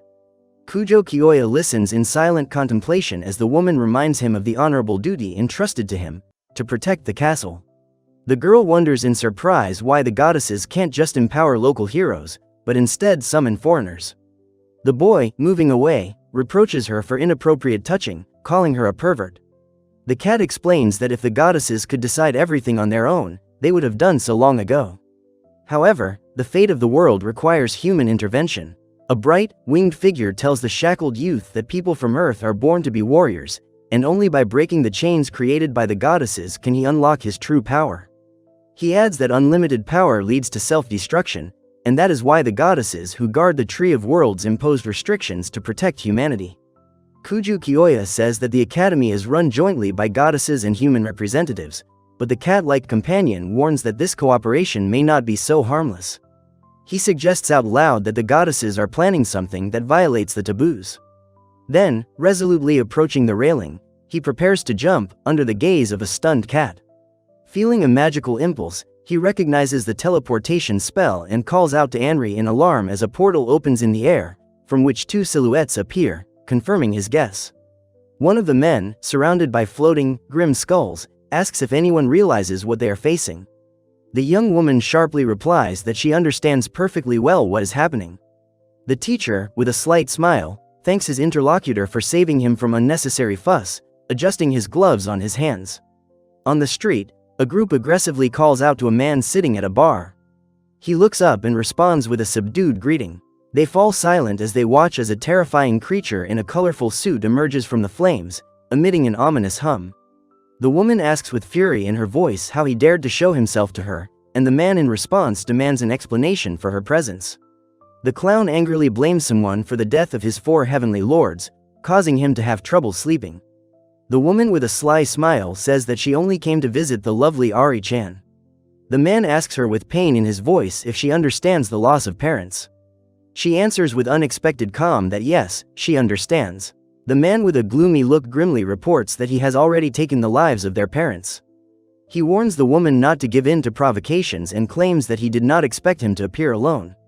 At this moment, a sharp order is given to take aim. Soldiers prepare massive guns mounted along the fortress walls for combat readiness, preparing to fire. At the command of the commander, the cannons fill the sky with shots, as a result of which 2 people simultaneously find themselves under heavy fire. The knights rejoice, celebrating their supposed victory over the demon lord, and the crowd breathes a sigh of relief, confident that the war is over and the long-awaited peace has arrived. However, one of the young men loudly protests that it is not finished yet. He looks with determination at the weapons mounted on the walls. He claims he is not weak. Behind the gun, one of the observers notes with surprise that the young man knows him too well. The armored fighter is shocked by the sudden onslaught of enemies. The others, confused, are at a loss as to where such a large number of enemies came from. Kuju Kiyoya analyzes the situation in his mind and realizes that the huge figure is just a magical dummy, and the real body is hidden somewhere else. This makes him anxious. Realizing the possible losses, he decides that he can no longer delay. Without hiding, he begins to read the spell. One man quietly recites the magical formula, Lyrian's Serenade. The second prays, activating Bloom of Heavenly Blessing. The third calmly summons Dara's Nova with a precise gesture. He reasons that he uses both strengthening charms and unique abilities. Meanwhile, the three observers are confused about where all this will lead. The man with glasses explains that the three mages are synchronizing their powers to enhance Kyogoku's abilities. Kujo Kiyoya unleashes a devastating spell, Air Raid, from the castle wall, sending a multitude of winged monsters flying into the sky, carried away by the magical explosion. The clown, watching the downpour and magical storm, admits that he is impressed by what is happening, noting that heroes from another world are truly capable of miracles.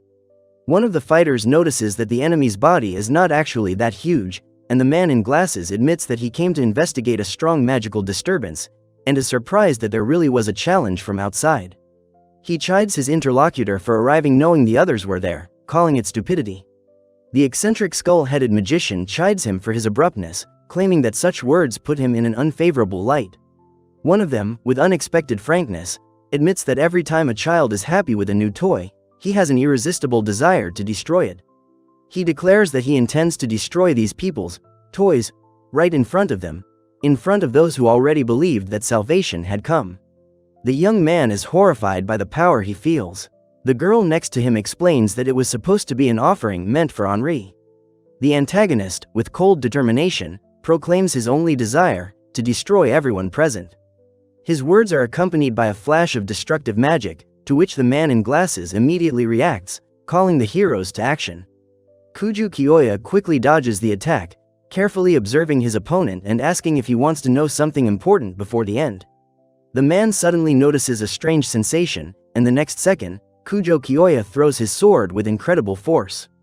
The blade hits the enemy's hand, and he, with a distorted face, realizes the damage done. The enemy dismisses any talk with disdain, declaring that he will not share information with someone who is doomed. The small winged creature nervously tries to take a break, but a man with a patterned fan intervenes in the situation, while the frightened woman is alarmed to realize that everything has gotten out of control. Kuju Kiyoya coldly summarizes that what is happening is just a meaningless scene and watches as the figure disappears in a vortex of distorted energy. He explains that the attack is led by Kyogoku, a hero who commands high-speed wind, reinforced by the support of three mages. The powerful gust blows away the opponents, causing admiration among the onlookers. A man with glasses addresses two students, explaining the line between true heroes and losers, while another, more determined one, calls out to Arata Kyogoku, calling for action. The people rejoice, believing that with the coming of peace their suffering has ended. However, two warriors in armor look at each other doubtfully, not believing in such an easy victory. The girl desperately calls the black-haired boy by name, and he calmly calls out the name of another. The woman next to him bitterly realizes that she had no chance. He acted with frightening speed. The man in clown makeup angrily swears an oath. He will never forgive his opponent for what happened. The wounded girl whispers with difficulty that she will remember everything that happened. The guy, shocked by her resilience, asks how she even survived. A young man standing next to her grimly comments on her exhausted face. Kuju Kiyoya and one of the women watch as the figure in the hat waves goodbye to them before being destroyed without a trace. The woman warns not to underestimate the enemy. He may be hiding his true strength. The man confirms that the enemy has managed to escape, although he is still at the third stage of the threat. The man in glasses dismissively waves off the amateur's advice, emphasizing that they are acting like professionals. The girl nods, admitting that she understands. At this time, the crowd loudly welcomes the hero, and the young man and girl quietly watch what is happening from the window. Kuju Kiyoya softly calls out to Anri, who respectfully responds by calling him by his title, Hiro-sama. The hero notices a stir below, 2 women are approaching him. He calmly watches what is happening from the balcony, while the music of the festival can be heard in the distance. He explains that the people are celebrating the defeat of the Demon Lord, although in reality he is not yet completely defeated. When the girl cheerfully suggests that Lala wants to join in the fun, Kuju Kyoya subtly declines, deeming it inappropriate under the current circumstances. One of the girls tells her friend that if a goddess like her shows up at the festival, it will cause a stir. Her friend sighs and agrees that it's too late, she'll have to be patient, it's a festival after all. To console her friend, she promises to treat her to chips and soda later. Kuju Kyoya watches the girl and thinks that she is easy to handle, and the winged girl confidently objects, claiming that she is no longer a child and is ready to be patient. Kuju Kyoya listens to an excited boy who enthusiastically shares his expectations for the upcoming festival. He tells the cat that she will have to wait until next time. Meanwhile, the boy on the couch worries that he can't leave her alone. The young woman, recalling the events, finds it difficult to find words. In her memory, the Demon Lord fell too easily, which seems strange to her. There is a knock at the door, someone asks permission to come in. The man answers affirmatively, wondering why it is so late. The young man apologizes as he opens the door. One of the boys is surprised to recognize him as a member of Team A. Introducing himself as Shindo Yuki, he modestly states that he is merely performing support duties to assist Team A. The girl asks the others to give her a minute, and the 3 interlocutors focus intently on her words. He bows low and apologizes for his commander's rude behavior towards them during the day. The man explains that Kyogoku-san is a pragmatic person who strives to minimize interactions to save time. He did not mean to offend anyone, although he hurt with his words. The girl with the wings gently asks the boy to raise his head and says that she will make an exception for him. The boy is amazed and humorously remarks that she must like to dispense forgiveness. Kujo carefully asks if it's Anri in front of him, and the ponytailed man is slightly embarrassed, but doesn't deny it. He bows again, asking for forgiveness, and Anri admits that she heard from King Damraz about how he protected the country all this time. He regrets that outsiders have taken credit for other people's accomplishments, and honestly says that she is the one who truly deserves them. After a pause, he explains that his only desire is to protect everyone he cares about. He adds that people are different. The girl, touched by his words, admits that she thought that all of the 18 were scary individuals. A man notes that despite the title of heroes, each person has their own strengths and weaknesses, their own origins. Another man next to him recalls how he ended up at the very bottom. Kuju Kyoya admits that he was just lucky to be in this situation, and that he is no different from the heroes who were expelled. The 2 students listen to him attentively and anxiously. He remembers his helplessness in the past, before he was summoned to the academy, and even in the world he came to first, where he was too weak to face the Demon Lord. He remembers how he once cursed his own helplessness until the heroes from the academy sent by the goddess appeared. Since then, he feels like a fake hero, simply following others and gaining glory just because he was there when they defeated the Demon Lord together. He turns to Henri, understanding her disappointment, and in her mind she calls someone exactly that, a fake hero. Kuju Kyoya apologizes quietly, knowing that his words will hardly bring any relief. He confesses that it was another man who fought for the kingdom and held the line until they arrived. Meanwhile, the city continues to celebrate, not one particular victory, but the coming of peace. He confidently asserts that it was the sword of that hero that saved the kingdom. After a pause, he finally makes up his mind and says that he intends to continue on his way. The young man confirms that he is leaving right now. The woman next to him explains that they are heading to fight the Demon Lord, which surprises the others. The boy remarks that Kyogoku-san is being pedantic and probably expects to finish everything before dawn, and then leaves. The others awkwardly wish him luck. The young man trustingly hands over responsibility for Georgie's case to them. The woman calmly assures them that they can handle it. He smiles, thinking that he would rather deal with people like them. Everything would be easier if the A-team had guys as open and nice. The cat bitterly notes that all good people die too early. The young man wonders, if you live for hundreds of thousands of years, does that mean you are not kind? The cat-like character grins and replies that in that case they are the same. Then he adds that there is no need to worry, they are real heroes. A dense crowd gathers at the entrance to the huge building, and there is a hum of voices and animated conversations everywhere. Kujo wonders if it was too dangerous to bring the goddess here. The winged girl panics, someone has captured her, and the others note the rarity of such a triumphant return.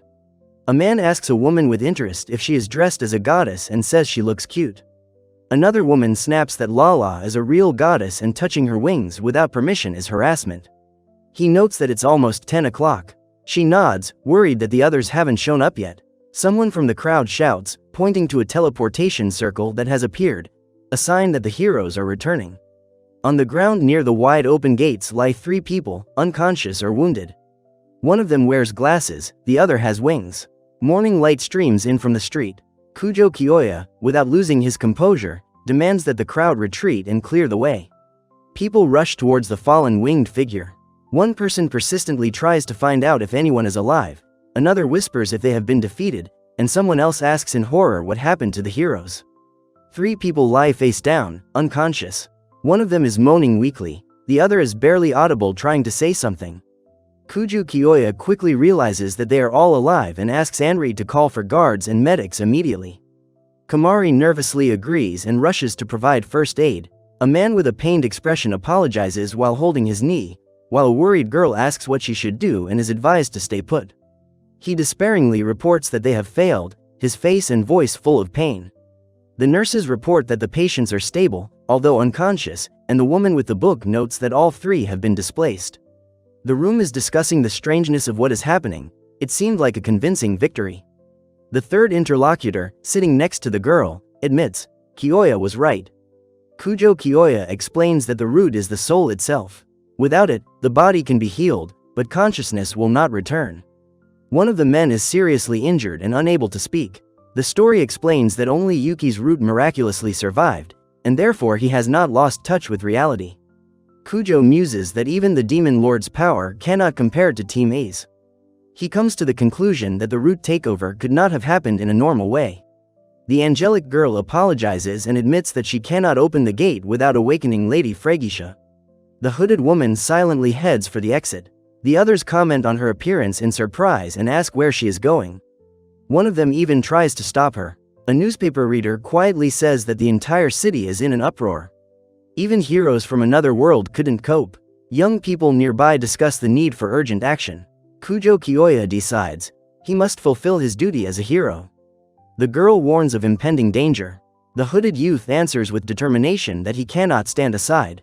Everyone is in danger. The other man agrees, but asks him to stop for just a moment. Some people say that now you can only rely on your interlocutor, because only he or she can inspire confidence in this turbulent moment. She says warmly that he has been fighting for this world all this time. Then, with a quiet hope in her voice, she asks, "Isn't that so?" Kujo Kyoya reminds them that their sudden departure could only increase tension among the town's residents. He claims that the academy will sooner or later notice something is wrong and send reinforcements. The woman suggests simply being prepared and waiting.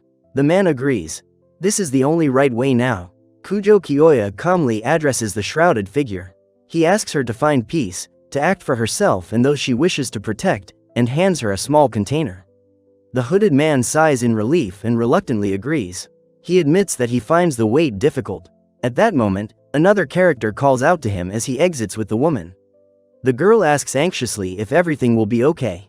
The boy confirms her question. The hooded woman assures them that she will simply check out the city discreetly. The girl, still worried, insists on accompanying her. He held out the ring, and the young man asked in bewilderment what kind of thing it was. The girl looked closely at the silver ornament, deciding that it must be a talisman that would bring peace of mind. Kujo Kyoya silently handed her the ring, and those around her watched in amazement as a man presented such a gift to a woman. The confused girl quietly asked if Kujo Kyoya had really given her a ring, and was trying to figure out if it meant that he was giving a man to a woman. But Kyoya urged her not to think too much and just leave. He asked her if everything was okay, and she looked away and replied that she was just tired. Kujo Kyoya advised her to sleep in the bed, but she refused, saying that she was fine here. She added that she could not allow him to feel afraid. He nodded back at her, and one of the people present smiled and remarked that Kyoya could sleep as much as he wanted. Later, Kujo Kyoya approached the cat, asking about its intentions. It replied that it would wait, confirming its determination. He added that he would get some rest before the night patrol. She responded with irritation, asking why he was interrogating her and what else he thought she should do. He reluctantly replied that he was going to have dinner first and then think about other things. The cat stared at him silently with his usual imperturbability. He quietly entered the building, where his appearance caused surprise. 2 people were resting on cots, being tended to by orderlies. There was a crowd everywhere, blocking the view of a nearby statue. As he passed, Kiyoya noticed upset faces in the alley. He searched between the piles of wooden boxes, thinking that the item he needed must be somewhere nearby. Taking a step forward, he raised his hand, and a magical seal in the shape of a keyhole flashed on the ground. Kujo Kiyoya entered the room, which was littered with coins and scattered weapons, as if someone had left the place in a hurry. He paused, looking around the room, and mentally acknowledged that it had been a long time since their last meeting. Somewhere nearby, another young man desperately tried to break a sword, watching as the blade slowly emerged from the spinning magic shield, whispering mysterious sounds as it did so. He struggled to hold on to something important, realizing that even just taking it with him was harder than he expected. Kuju Kiyoya noticed someone starting to leave and quietly said that he knew this would happen. He asked, "Was it really that obvious?" To which the woman replied that, of course, it was obvious. After all, they had known each other for many years.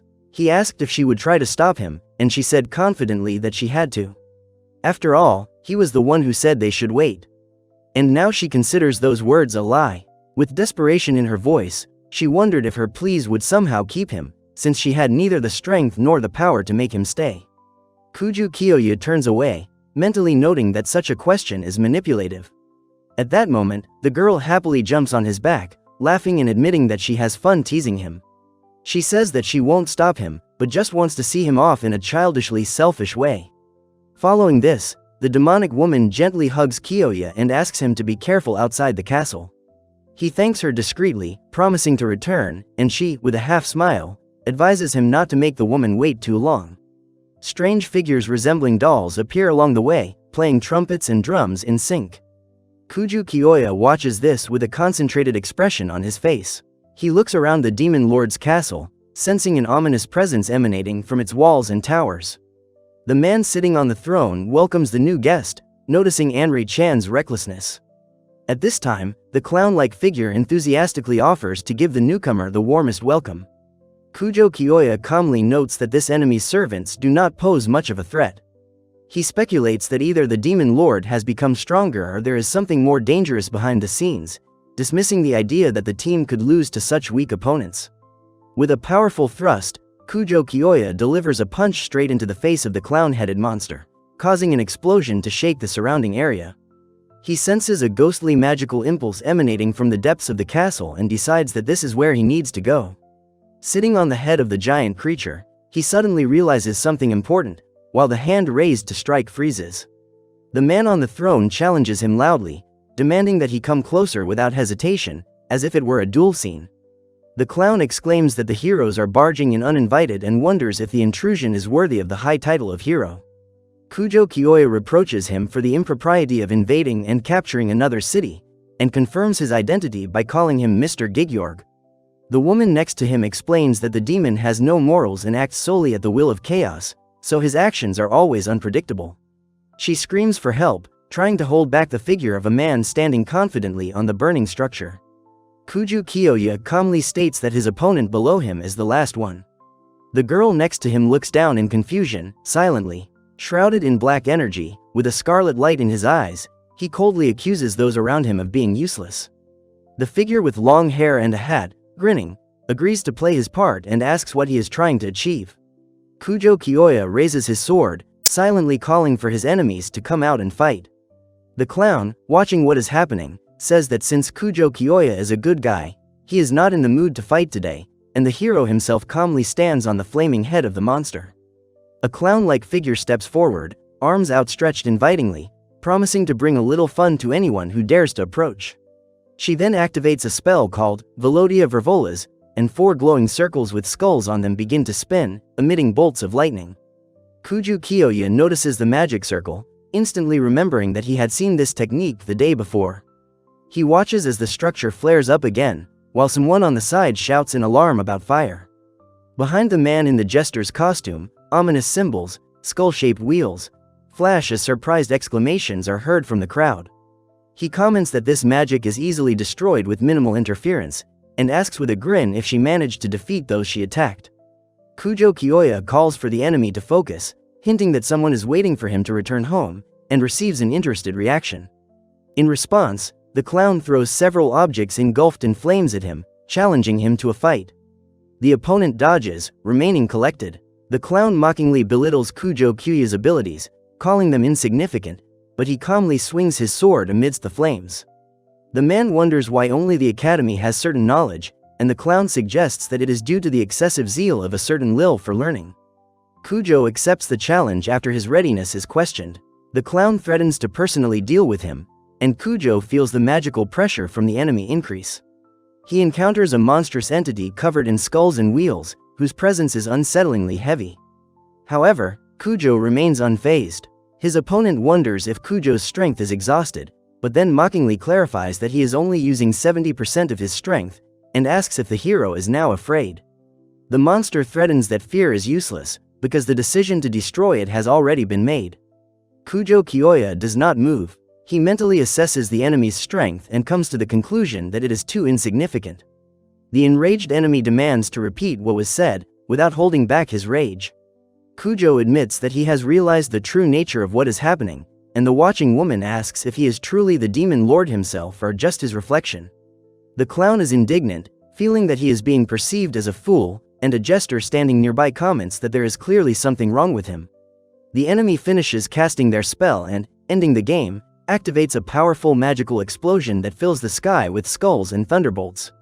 He warns that the curse will cause a painful death, but Kujo remains calm and notes that simple magical intervention will no longer help. The hero tries to understand the nature of the trick used, while the woman standing nearby notes in confusion that she is still unharmed. Kujo, moving into a fighting stance, quickly dodges the next blow. He barely audibly denies that he made a mistake, while Felice, mentioning her Spartan mentor, claims that she has encountered similar sorcery tens of thousands of times. He holds the bloody sword over his shoulder and remembers how others told him to get used to such things, even if the pain remains. Clutching his sword in his hand, Kujo Kyoya internally acknowledges that his opponent's last attack was dangerous, while the antagonist furiously wonders if he is being mocked. One of the men, covered in sweat, considers his opponent worthless, while the sinister jester continues to threaten to kill. Kujo Kyoya remains calm even when a woman appears before him, screaming in rage and attacking with unbridled aggression. Shrouded in dark energy, he calmly says that he has something important to say, then orders his interlocutor to disappear. A man with a painful expression on his face covers his eyes with his hand and angrily sends someone away. With cold indifference, he pushes the other away, while the wounded woman remembers that something similar has happened before. As the figure falls before him, he realizes that he has made a mistake and muses that if there is something capable of defeating a hero superior to the demon lord himself, it must be a unique being. A warrior in armor expresses hope for someone's safety, and in the night, under the crescent moon, a castle rises like a dark shadow. The woman wonders where Kyoya is patrolling today, and finds herself thinking that despite his leadership, she also wants to help. The girl looked at the guy in surprise and said his name, while the other one reacted with shock, not believing her eyes. She asks him how he is feeling, to which he calmly replies that everything is fine. She suggests calling the paramedics and asks him not to move, but he hesitates and asks her to stay a little longer. The girl watches the fallen armored figures anxiously, and the boy quietly warns her of the impending danger. As the girl freezes in horror, the young man, with a sinister smile, reminds her that he asked her to wait and asks an alarming question.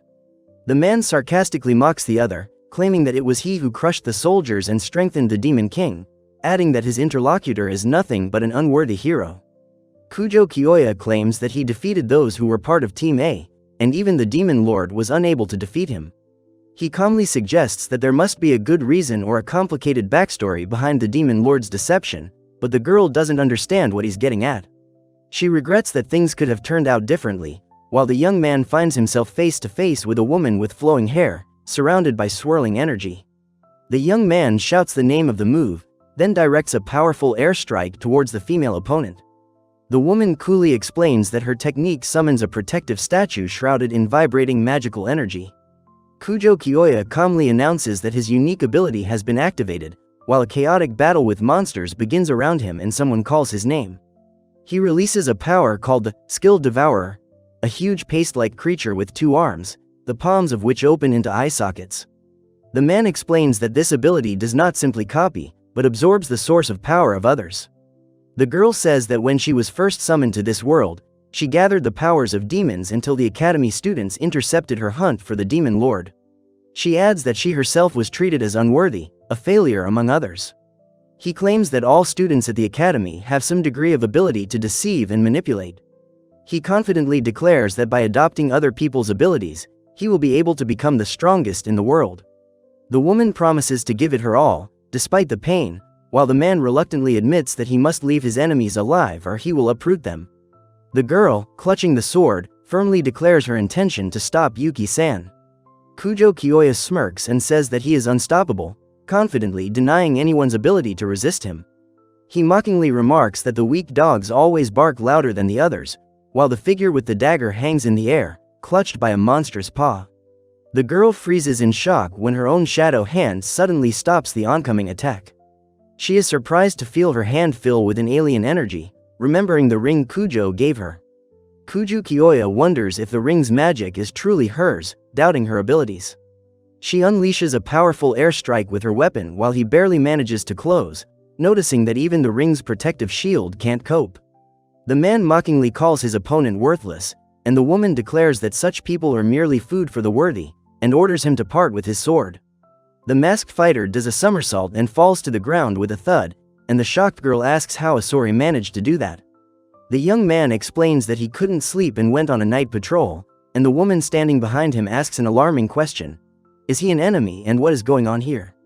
Kujo Kyoya nonchalantly tells the local hero that he was not invited, and with a sly grin suggests that his death would make things easier, darkly wishing for his death.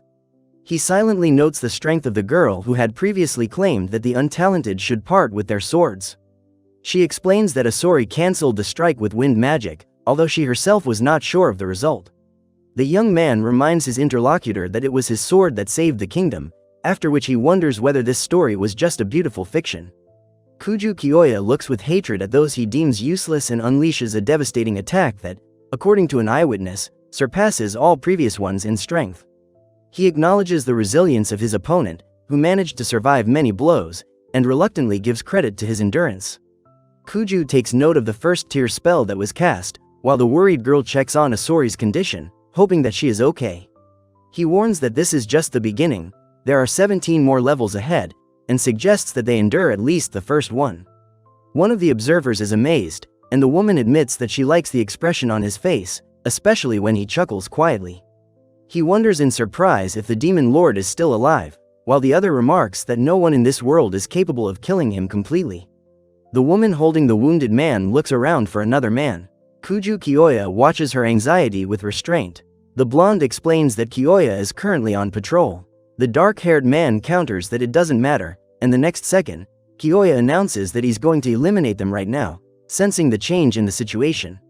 Kujo summons a flaming dragon shield and casts a spell called Tempest, awakening a seething magic around him. The young man once again feels powerless as he watches the familiar magic unfold in a devastating explosion. He notices the magic seal being activated with a sharp crack, and suddenly sees a cat meowing in the center, which leaves him confused. Kujo Kyoya wonders with inner annoyance who is in front of him, and the girl standing next to him wonders if her memory has been erased. He mutters a curse, mentally cursing his current pathetic state. The girl admits that this is the limit of her capabilities, and the other girl asks in surprise if it is really her. The man wonders who the other is, noting that he is busy, while the demoness orders Kamari to get ready, pausing in her actions and demanding that he take the girl away. Felice activates the spell, and Kujo watches in amazement as a giant magical mouth opens up right below him on the summoning circle. One of the opponents writhes in pain as the flames engulf him. Kujo Kyoya, enveloped in an aura, watches the events unconcealed, not hiding his surprise. One of the girls insistently demands to hurry, confident that one attack will not be enough, while the second watches in admiration at the amazing magic unfolding before her. The woman screams a spell as the man ducks under the blast, and she finds herself thinking again that someone has shielded her. Nearby, a girl tries to encourage the wounded man, noting how his body is slowly healing and asking him not to give up. He reflects on his own powerlessness. He failed to defeat either Gigyorg or the other heroes, and now he feels humiliated, saved instead of saving. The woman stands there dumbfounded, not understanding what her efforts have led to. The man calls her name and reaches out to stop her. The girl kneels down next to the victim and claims that she would not be alive if she had not intervened. She presses his palm to her cheek, calling him the bravest hero she knows and speaking with gratitude about her rescue. Someone asks Asori and Neko to stay put, then calmly states that it is their turn now, while Kamari looks worried and the cat watches silently. The woman again thanks Asori for saving her and repeats that she considers him the bravest hero. The man asks the girls to wait a bit while the other prepares for the next step, while a beaten boy is depicted next to the cat. He suddenly recognizes Kamari and calls out to her, to which she sharply replies that he should not say stupid things, and the cat remains nearby, silently watching. One of the characters explains that the ring is an artifact of Fevena, which has protection from all types of magic, and without it, death would be inevitable. The girl replies that she is fine and does not intend to die, while someone reminds that there are still those left in the castle who should give the signal to evacuate. The cat says he is not afraid of fighting the boy and will fight after he heals the girl. The woman doubts his abilities, and the other decides to leave first. The cat-like character asks the girl to focus on evacuation rather than fighting. She just nods silently in response. The boy greets the girl, calling her Neko, and admits that he may have done so too late. The cat apologizes for not telling him everything sooner. Someone nearby remarks with surprise that they didn't know, he has such a cute voice. The woman suggests that they stop hiding secrets from each other. The man agrees with a smile, looking at the cat sitting next to him. She, standing against the wall after the door closed, admits that she, too, was hiding something, and now they are even. He says that her magic is not enough to find him, and she replies that she wants to finish everything here before going to the Demon Lord's castle, since now there is no need to look for him. Kuju Kyoya calmly states that finding Felisa was not difficult, and releases a colossal stream of magical energy. Kuju Kyoya recalls how a strange cat burned him, forcing him to use regeneration magic. He wonders if she was the one who killed the Demon Lord, and expresses a desire to speak with her in person. He stops the woman from leaving while she remains silent and inquires about the whereabouts of another. His determination to force her to talk becomes clear. He chuckles to himself, wondering if she is stupid. In response, the woman raises her sword and approaches menacingly. She reminds him that he once lost despite his help, and now the castle is sealed by her barrier, excluding any outside support. The man asks the question, is a hero defined only by participation in battles? The woman confidently asserts that she is capable of winning, even if the price is high. She insists that even with a less than 1% chance, a true hero will fight to the end. Realizing that help will not come, she takes on the only possible role of protector. Despite her past defeats, she decides to use her skills in this last fight. She dreams of being as strong as Asori and the hero she knows, whose courage remains a role model for her. The woman summons a bright magical blade and activates the technique of heavenly perception in the initial stance, concentrating all her power in one moment. Kuju Kyoya calmly offers to assess her chances of success, as a glowing orb appears before him. He acknowledges her resilience despite her obvious weakness. The thought that someone from the academy will eventually come to her aid gives him patience. He reasons that even if he gives it his all, he won't be able to overcome the barrier, but he believes that someone stronger will break it and be there. The woman sets herself the goal of holding him for at least 1/10 of a second, hoping that this will be enough. He understands that he is doomed without help, but at the same time, the other three decide not to give up and stand up for the others. She thinks she wouldn't mind dying, even if it was just for a moment, to catch up with the others. But then she grips her sword and moves forward with determination. Kyoya doubts the outcome again, but then accepts the challenge. He plans to take away a unique ability that the opponent will not be able to use anyway. He addresses the creature trapped below, taunting and daring it to come forward to be devoured. With the power awakened within, he strikes the ground. The explosion rocks the castle and its echoes reach a distant city. The girl watches in disbelief as someone loses consciousness. Kuju Kyoya remains calm and coldly asks if it's all over already. He says that all his struggles, dreams and life ultimately boil down to self-destruction. And as pathetic as it may sound, it doesn't make much sense to him. He confirms that she is alive and admits that destroying the barrier from within gave him extra time and saved his life. The girl responds with restrained approval, noting that he did well. Kujo Kyoya addresses Kamari, calling her a true hero. He asks her to hand over the next steps to him, intending to take matters into his own hands.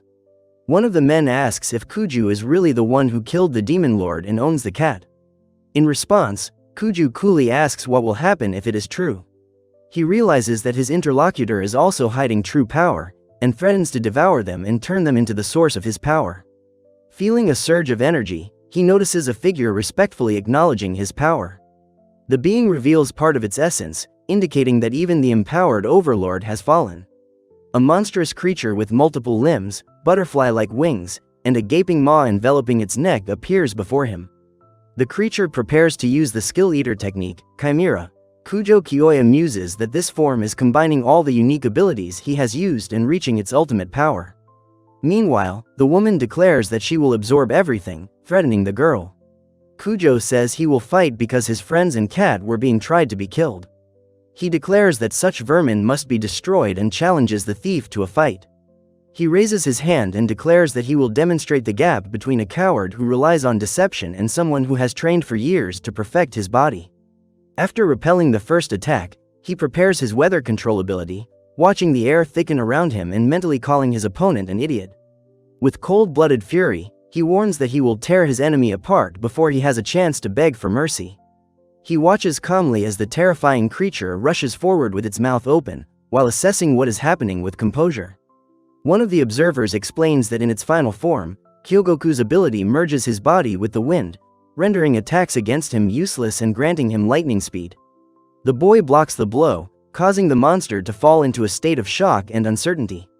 Kujo wonders how he was captured, while the other states that his body is now fused with the wind and is lost to direct attacks. He calmly confirms that he trained hard to master this technique, and continues the battle with equanimity, facing fierce resistance from the monster. In a rage, he throws the object, causing one of his enemies to scream in agony. The others react with shock and rage, questioning what just happened. He lies on the ground, spreading his insect-like wings, and declares that he is already dead. His tone is serious, and his intentions are unwavering. The woman explains that the man who nearly killed her is now attacking her cat. This man was both her friend and close ally. Kujo Kyoya notes that, unlike demons and others, he is unable to laugh or joke in situations like these. Too much is at stake. He demands to be taken seriously, warning that otherwise he will remain dissatisfied. Bound but not broken, Kujo Kyoya agrees to unleash his full power before his energy reaches its limit. He shouts the name of his attack, and in that moment hundreds of tortured faces emerge from the darkness, rushing forward with cries of pain. He explains that the ability he demonstrated is fed by life itself, not symbolically, but literally. The character proudly tells that he has collected spare bodies from monsters. Each life taken is another body in reserve, allowing the creation of new forms without limitation. He claims to have become immortal, giving the number of his bodies as 1,008,435,000,000. Kujo Kyoya coldly insists, no matter how much the other one trains, no matter how much he scratches him, he will be the first to die. In response, the opponent furiously declares that such a loser will not be able to defeat him, and proclaims himself a true hero. A battle from 10,000 years ago comes to mind, and the interlocutor responds that he also remembers that time. Clutching his sword, Kujo Kyoya wonders out loud how many there were back then, and the bound enemy replies in confusion that no one was counting. He throws out a phrase that about 2 trillion is a suitable warm-up before taking up real weapons. Then, calling his opponent incompetent, he demands that he stop pretending to be important. When the winged creature pounces on him, he deftly jumps back, avoiding the blow. From the blind spot of Kuju's defensive line, Kyoya unleashes a powerful magical strike, aiming it at a vulnerable point. He instantly grabs the sword, shocking his opponent. Meanwhile, a new monstrous figure with butterfly wings and a decaying body appears on the battlefield. After knocking the ground, he pushes himself upwards and unleashes a devastating blow called Kiki Tenshou. The opponent is shocked, not understanding what is happening. One of the watching boys questions whether this is really the same man. In response, the man admiringly acknowledges his many talents. At that moment, the castle is shaken by a monstrous explosion. The enemy asks how Kuju was able to survive such powerful attacks. He admits that he always knew that before him was not just a failed hero, but a man with a special power, and asks about its nature. The wounded man asks about the sword, adding that now it looks like an ordinary weapon that has not revealed its power. Kujo Kyoya calmly admits that he has no innate gifts, but persistent training has made him a master. He irritably asks if his interlocutor is lying to him, making it clear that he does not tolerate lies and pretense. The young man, standing on his feet, notices that his defeated opponent has finally begun to look serious. The latter, without losing confidence, confirms that he is extremely serious. He gathers his strength internally, deciding to cast aside his doubts and prepare for the decisive battle. Kujo Kyoya approaches the unknown, asking about the world he studied in. His words cause the other person to feel anxious, scared and distrustful. Clutching his sword tightly, he doesn't say a word. He's sure inside that his opponent won't believe the truth, which he's not going to reveal anyway. Clenching his fist with a determined expression, he glances at the smiling Felice for a moment, thinking that this person belongs only to him, and only to her. The scarred man admits to the need to take one last chance and names a precise figure. His opponent brazenly declares that he still has 1,000,000,000,000 chances left. Kujo Kyoya stands in the center of the magic circle and with a cold voice commands the sword to absorb the target, declaring that this drawn-out battle has come to an end. An unexpected force runs through his body. He has never felt anything like it and is surprised to realize its power. His memory takes him back to the day of his call-up. The faces of those who greeted him were full of expectation, respect and hope. He remembers how those around him accepted his actions without reproach, even despite his weakness and fear, surrounding him with warmth and kindness. The girl with the doll in her hands says that she is the main character of this world, created exclusively for her. She remembers how everyone relied on her, calling her Hiro-sama, while the boy next to her reflects on his unnoticed role in real life. He clutches a small object in his hand and thinks that this is where he truly belongs. He watches the figures pass through the gate and becomes lost in thought. He stands with his arms outstretched, surrounded by allies and monsters, and calmly announces that the Demon Lord's minions have been destroyed. The blonde boy confidently says that the Demon Lord's defeat is a matter of time. The others listen to him silently, each with a different expression on their face. The crowd cheers, hailing them as true heroes. A young man with black, tousled hair is pushed forward, surrounded by attention. Kujo Kyoya looks at the worn doll in his hand. The camera stops on his calm eyes, and then on his silhouette in the distance. The man in the frame hugs a smiling child. He doesn't want to be a hero anymore. He doesn't need that name. He asks himself why he sought power. Before him is a giant monster with a single eye and crystalline growths. His gaze is filled with shock. He then raises his weapon and commands it to consume the enemy, activating the ability Ravakim in a clash with the giant eye. The crowd recognizes him as the Hiro-sama and watches in shock. He stands there, confused, not fully understanding why everyone came for him. The girl warmly praises the black-haired boy, calling him a true hero. Their eyes meet and they embrace with a smile, as if for a moment everything was right. He lies on the ground and asks bitterly why everything is so unfair. He holds out his hand, declaring that he doesn't care who answers, and someone does. Bodies are scattered across the battlefield, some unconscious, some wounded. Above them, a shining eye hangs silently, with a number burning inside, 1 billion. Kujo Kyoya stands there, radiating thick darkness, and asks with cold kindness if things have gotten better. But the figure, distorted with pain, asks not to come closer. It has no more lives. He notices that if he is hit again, he will really die. The young man standing next to him pleads with a trembling voice. He has no chance left. The young man groans in pain and accuses the events of injustice. He tries to understand what force has just struck him and complains about how hard he has been working. He breaks down, asking why he tries so hard. In response he hears, for the sake of strength. Then he repeats again. Why, with what meaning? The girl says that she wanted to become stronger, to be above those who laughed at her at the academy. She wanted to stop being an object of envy and contempt. The man shouts out the beginning of an answer, but Kujo Kyoya interrupts him with a calm question. Why is it like that? A young man screams that everything has been taken from him, his world, his history, even his home. His voice is full of pain and loss. He blames the NPCs, claiming that they were obligated to worship him. This is what he worked so hard for. The girl hands the man a doll she made with her own hands. She says she tried hard and wants him to take it. Kujo Kyoya grips a massive sword. Suddenly, a dark flash of power engulfs him and he prepares to meet the approaching figure. The enemy declares himself an enemy and demands that the hero defeat him. The enemy doubts his intentions, but the man insists. He only wants to protect his loved ones, and does not consider the hero worthy of even being a soldier. The man admits his defeat. He was just an unworthy hero. The woman, leaning on him, expresses her disappointment and fatigue. The two boys in their beds look at each other uncertainly, trying to answer. The small figure wonders if they are in a ward. People raise their mugs, celebrating peace, the glory of the heroes and the kingdom of Ramulisi. Their voices are full of joy and relief. In a tavern, a man thinks he never believed he would see this day. A woman next to him smiles and says she is no longer afraid of demons. A girl with cat ears tells a dog not to touch her portion. The little angel decides to eat more, because there is plenty of food. The boy notices that the local hero is probably busy, and another girl sadly remembers Henri. The girl radiates joy as she enthusiastically eats the treat.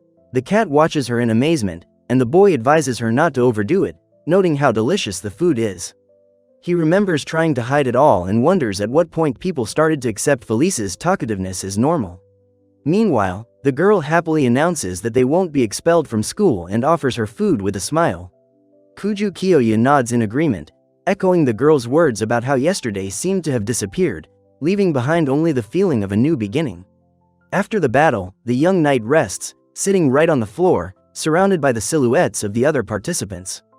The voiceover mentions that Yuki has deactivated his Eater ability. He has been silent since he voluntarily surrendered to the authorities. Even now, thinking about everything that happened, he does not express opinions, except for one, of which he is absolutely sure. Sitting inside a spacious cage, he watches the world around him. The inscription explains, his path to redemption is just beginning and will be long. The young man explains that he lost consciousness when he saw his powerful opponent defeated. The girl reminds him of an important detail, forcing him to recall recent events.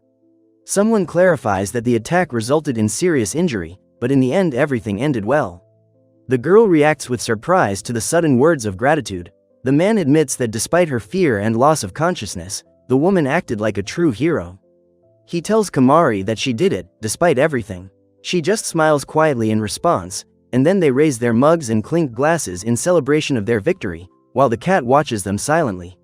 Kujo Kiyoya confirms that they arrived on time thanks to Kamari, and the boy, inspired by the cat's behavior, wonders if there can be a wound that is both serious and kind. Miyako explains that they came because Kamari helped her move in. Felice adds that Kamari helped them both, and the third girl reminds her that Anri once helped Kamari.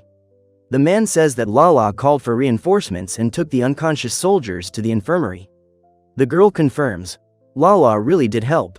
Kuju Kiyoya notes that without their intervention, things could have gone differently. The blonde nods in agreement, fully sharing his opinion.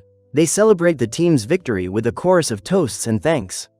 The focus is on Anri Chan's contribution, which is happily acknowledged even by the cat and the other members.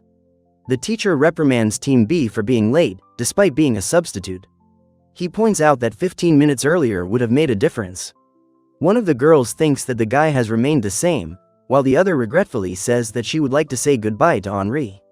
The man remembers that he never saw her at all. The girl excitedly tells the two men that they have come to see them off. One of them asks if they can say goodbye for a minute, the other is hesitant because of the hooded figure. The woman asks why the man hides his face under a hood. He replies that it doesn't matter and thanks her for her help, introducing himself as a local hero who has come to say goodbye. Two girls cheerfully call out to their flying friend and black cat to join them. The former reacts with mild surprise, amazed by their energy. The boy shouts angrily that he doesn't want to be called a crybaby or a hero, and doesn't want to be the butt of jokes. The girl with pigtails calmly points out that they haven't said anything like that before. The young man regretfully admits that he was unable to say goodbye with dignity, but someone nearby confidently calls him a hero. The woman thanks him, reminding him that he saved her, and for her he will forever remain a hero. A man gives a speech to the people, and a woman quietly says that this message is addressed to him as well. Kneeling with her sword, she confesses that he showed her the power of change and proved that even those who are lost can become strong. The girl admits that she couldn't have done it without support, and Kamari hugs her tightly in response. The woman, holding back tears, smiles and expresses sincere gratitude. He advises the girl to take care of herself.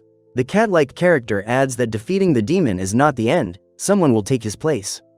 But he is sure, this time everything will be different. The young man firmly says that now he will defend the world himself, with his own sword.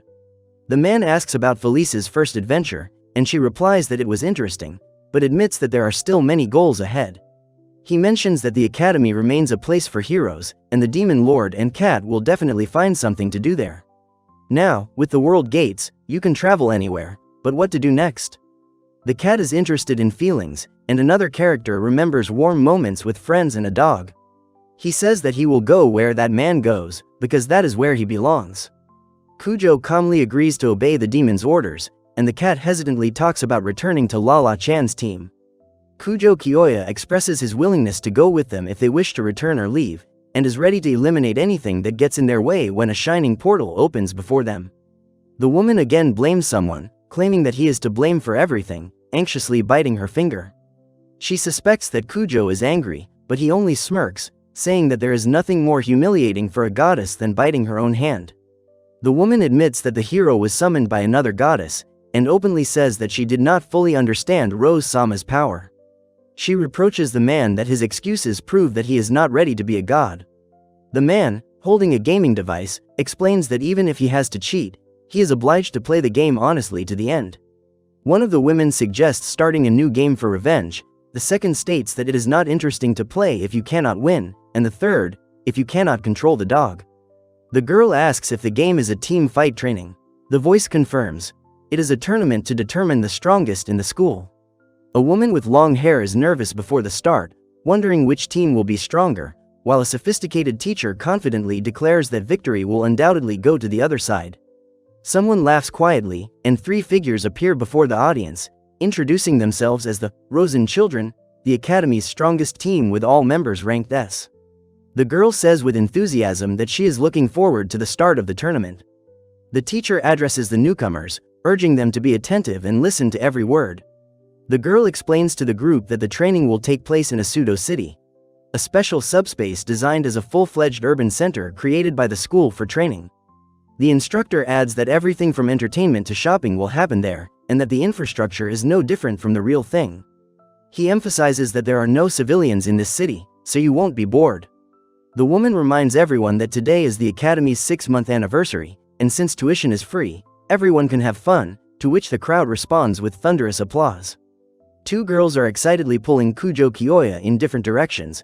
One wants him to eat, the other calls him to play, and he tries to please both of them at the same time. Passers-by decide to look into a cafe with a sign Moon Coffee. The girl enthusiastically remarks that it's a stylish place. Felice asks if everything is okay, and Kujo Kyoya jokes that Lala is talented in everything except desserts. The owner of the establishment welcomes the guests and politely offers to make an order for 3 and 1 cat. Kujo Kyoya orders a caramel macchiato, confused by the complicated menu with unfamiliar words, while the barista explains the difference in drink sizes, and one of the girls remarks how rarely he looks confused. When the woman asks him to pay for the order, he reacts with surprise. He is asked to simply put his hand on the hovering hologram, and he asks with bewilderment whether money is needed at all in this place. In response, he is told that due to the huge initial deficit, SP remains at a critically low level, even despite defeating the demon lord. One of the girls asks why the balance is negative and blames the other, while Kujo apologizes, explaining that he didn't mean to cause problems. Another politely interrupts the conversation and hints that it is not the money that is really important, but the SP, adding that they should think about a compromise solution. The guy warns that there is a line behind them, but the woman with cold politeness replies that he will have to leave if he cannot pay for the order. A hungry girl panics and begs not to be grabbed and eaten, while Kujo laments that she can't even afford coffee, and another girl happily notes the atmosphere of the city but admits to being worried about their helplessness. The irritated girl criticizes Felice for her lack of taste despite her status as a goddess, and she, apologizing, admits that her patience is running out. The woman holds something out to the viewer, inviting him to try to hold it in his hands, as if testing his resolve. She speaks warmly to Kamari, saying that it has been a while since they last met. The girl apologizes and offers to introduce her interlocutor to the boy holding the cat, and a joyful dialogue begins between the two women, filled with the emotions of a long-awaited meeting. One of the girls introduces Kanan Hanabishi, emphasizing that they have been friends for a long time and have been through a lot together. Both enthusiastically recount how they were simultaneously transported to another world, while Kuju Kyoya remarks that he hasn't seen them within the academy's walls until now. The woman explains that Kanan was the best in their group after the transfer, and the second adds that students with grades of A and above are taught separately under a special program. He acknowledges their superiority with a smile, calling them the most noble, beautiful and strong. The girl happily introduces her partner, a unicorn named Carrot. She turns to Carrot, and the boy reminds Kamari of something important. Kuju Kyoya remarks that the situation is complicated, and the boy mentions that both a spirit user and a natural divine beast are present. The girl asks if she will be introduced, especially to a polite gentleman nearby, after which the boy awkwardly calls Kujo Kyoya his master. The girl asks Kuju some clarifying questions with slight suspicion, while the boy laughs nervously, hoping to divert attention to something else. The woman says that in the previous world she taught Kamari to fight and protected her, calling herself her former mentor and protector. She insists on the question, is this man truly capable of caring for Kamari and is he worthy of being her companion? Despite the fact that the man tries to justify himself, considering himself a loser, the woman says that the main thing is not strength, but sincerity of the heart. The girl standing behind whispers to the other that Kamari was always under threat and there had to be someone in the group who could protect her. Realizing that she won't be able to get rid of him, she listens as he calmly states that he understands how much Kamari means to her and promises to let her go if necessary. The woman says she must leave because her friends are waiting, and the other responds with a dull displeasure. Kujo Kyoya agrees to become Kamari's knight, and the woman asks Kanan not to worry and tells Kamari to immediately report if anything alarms her.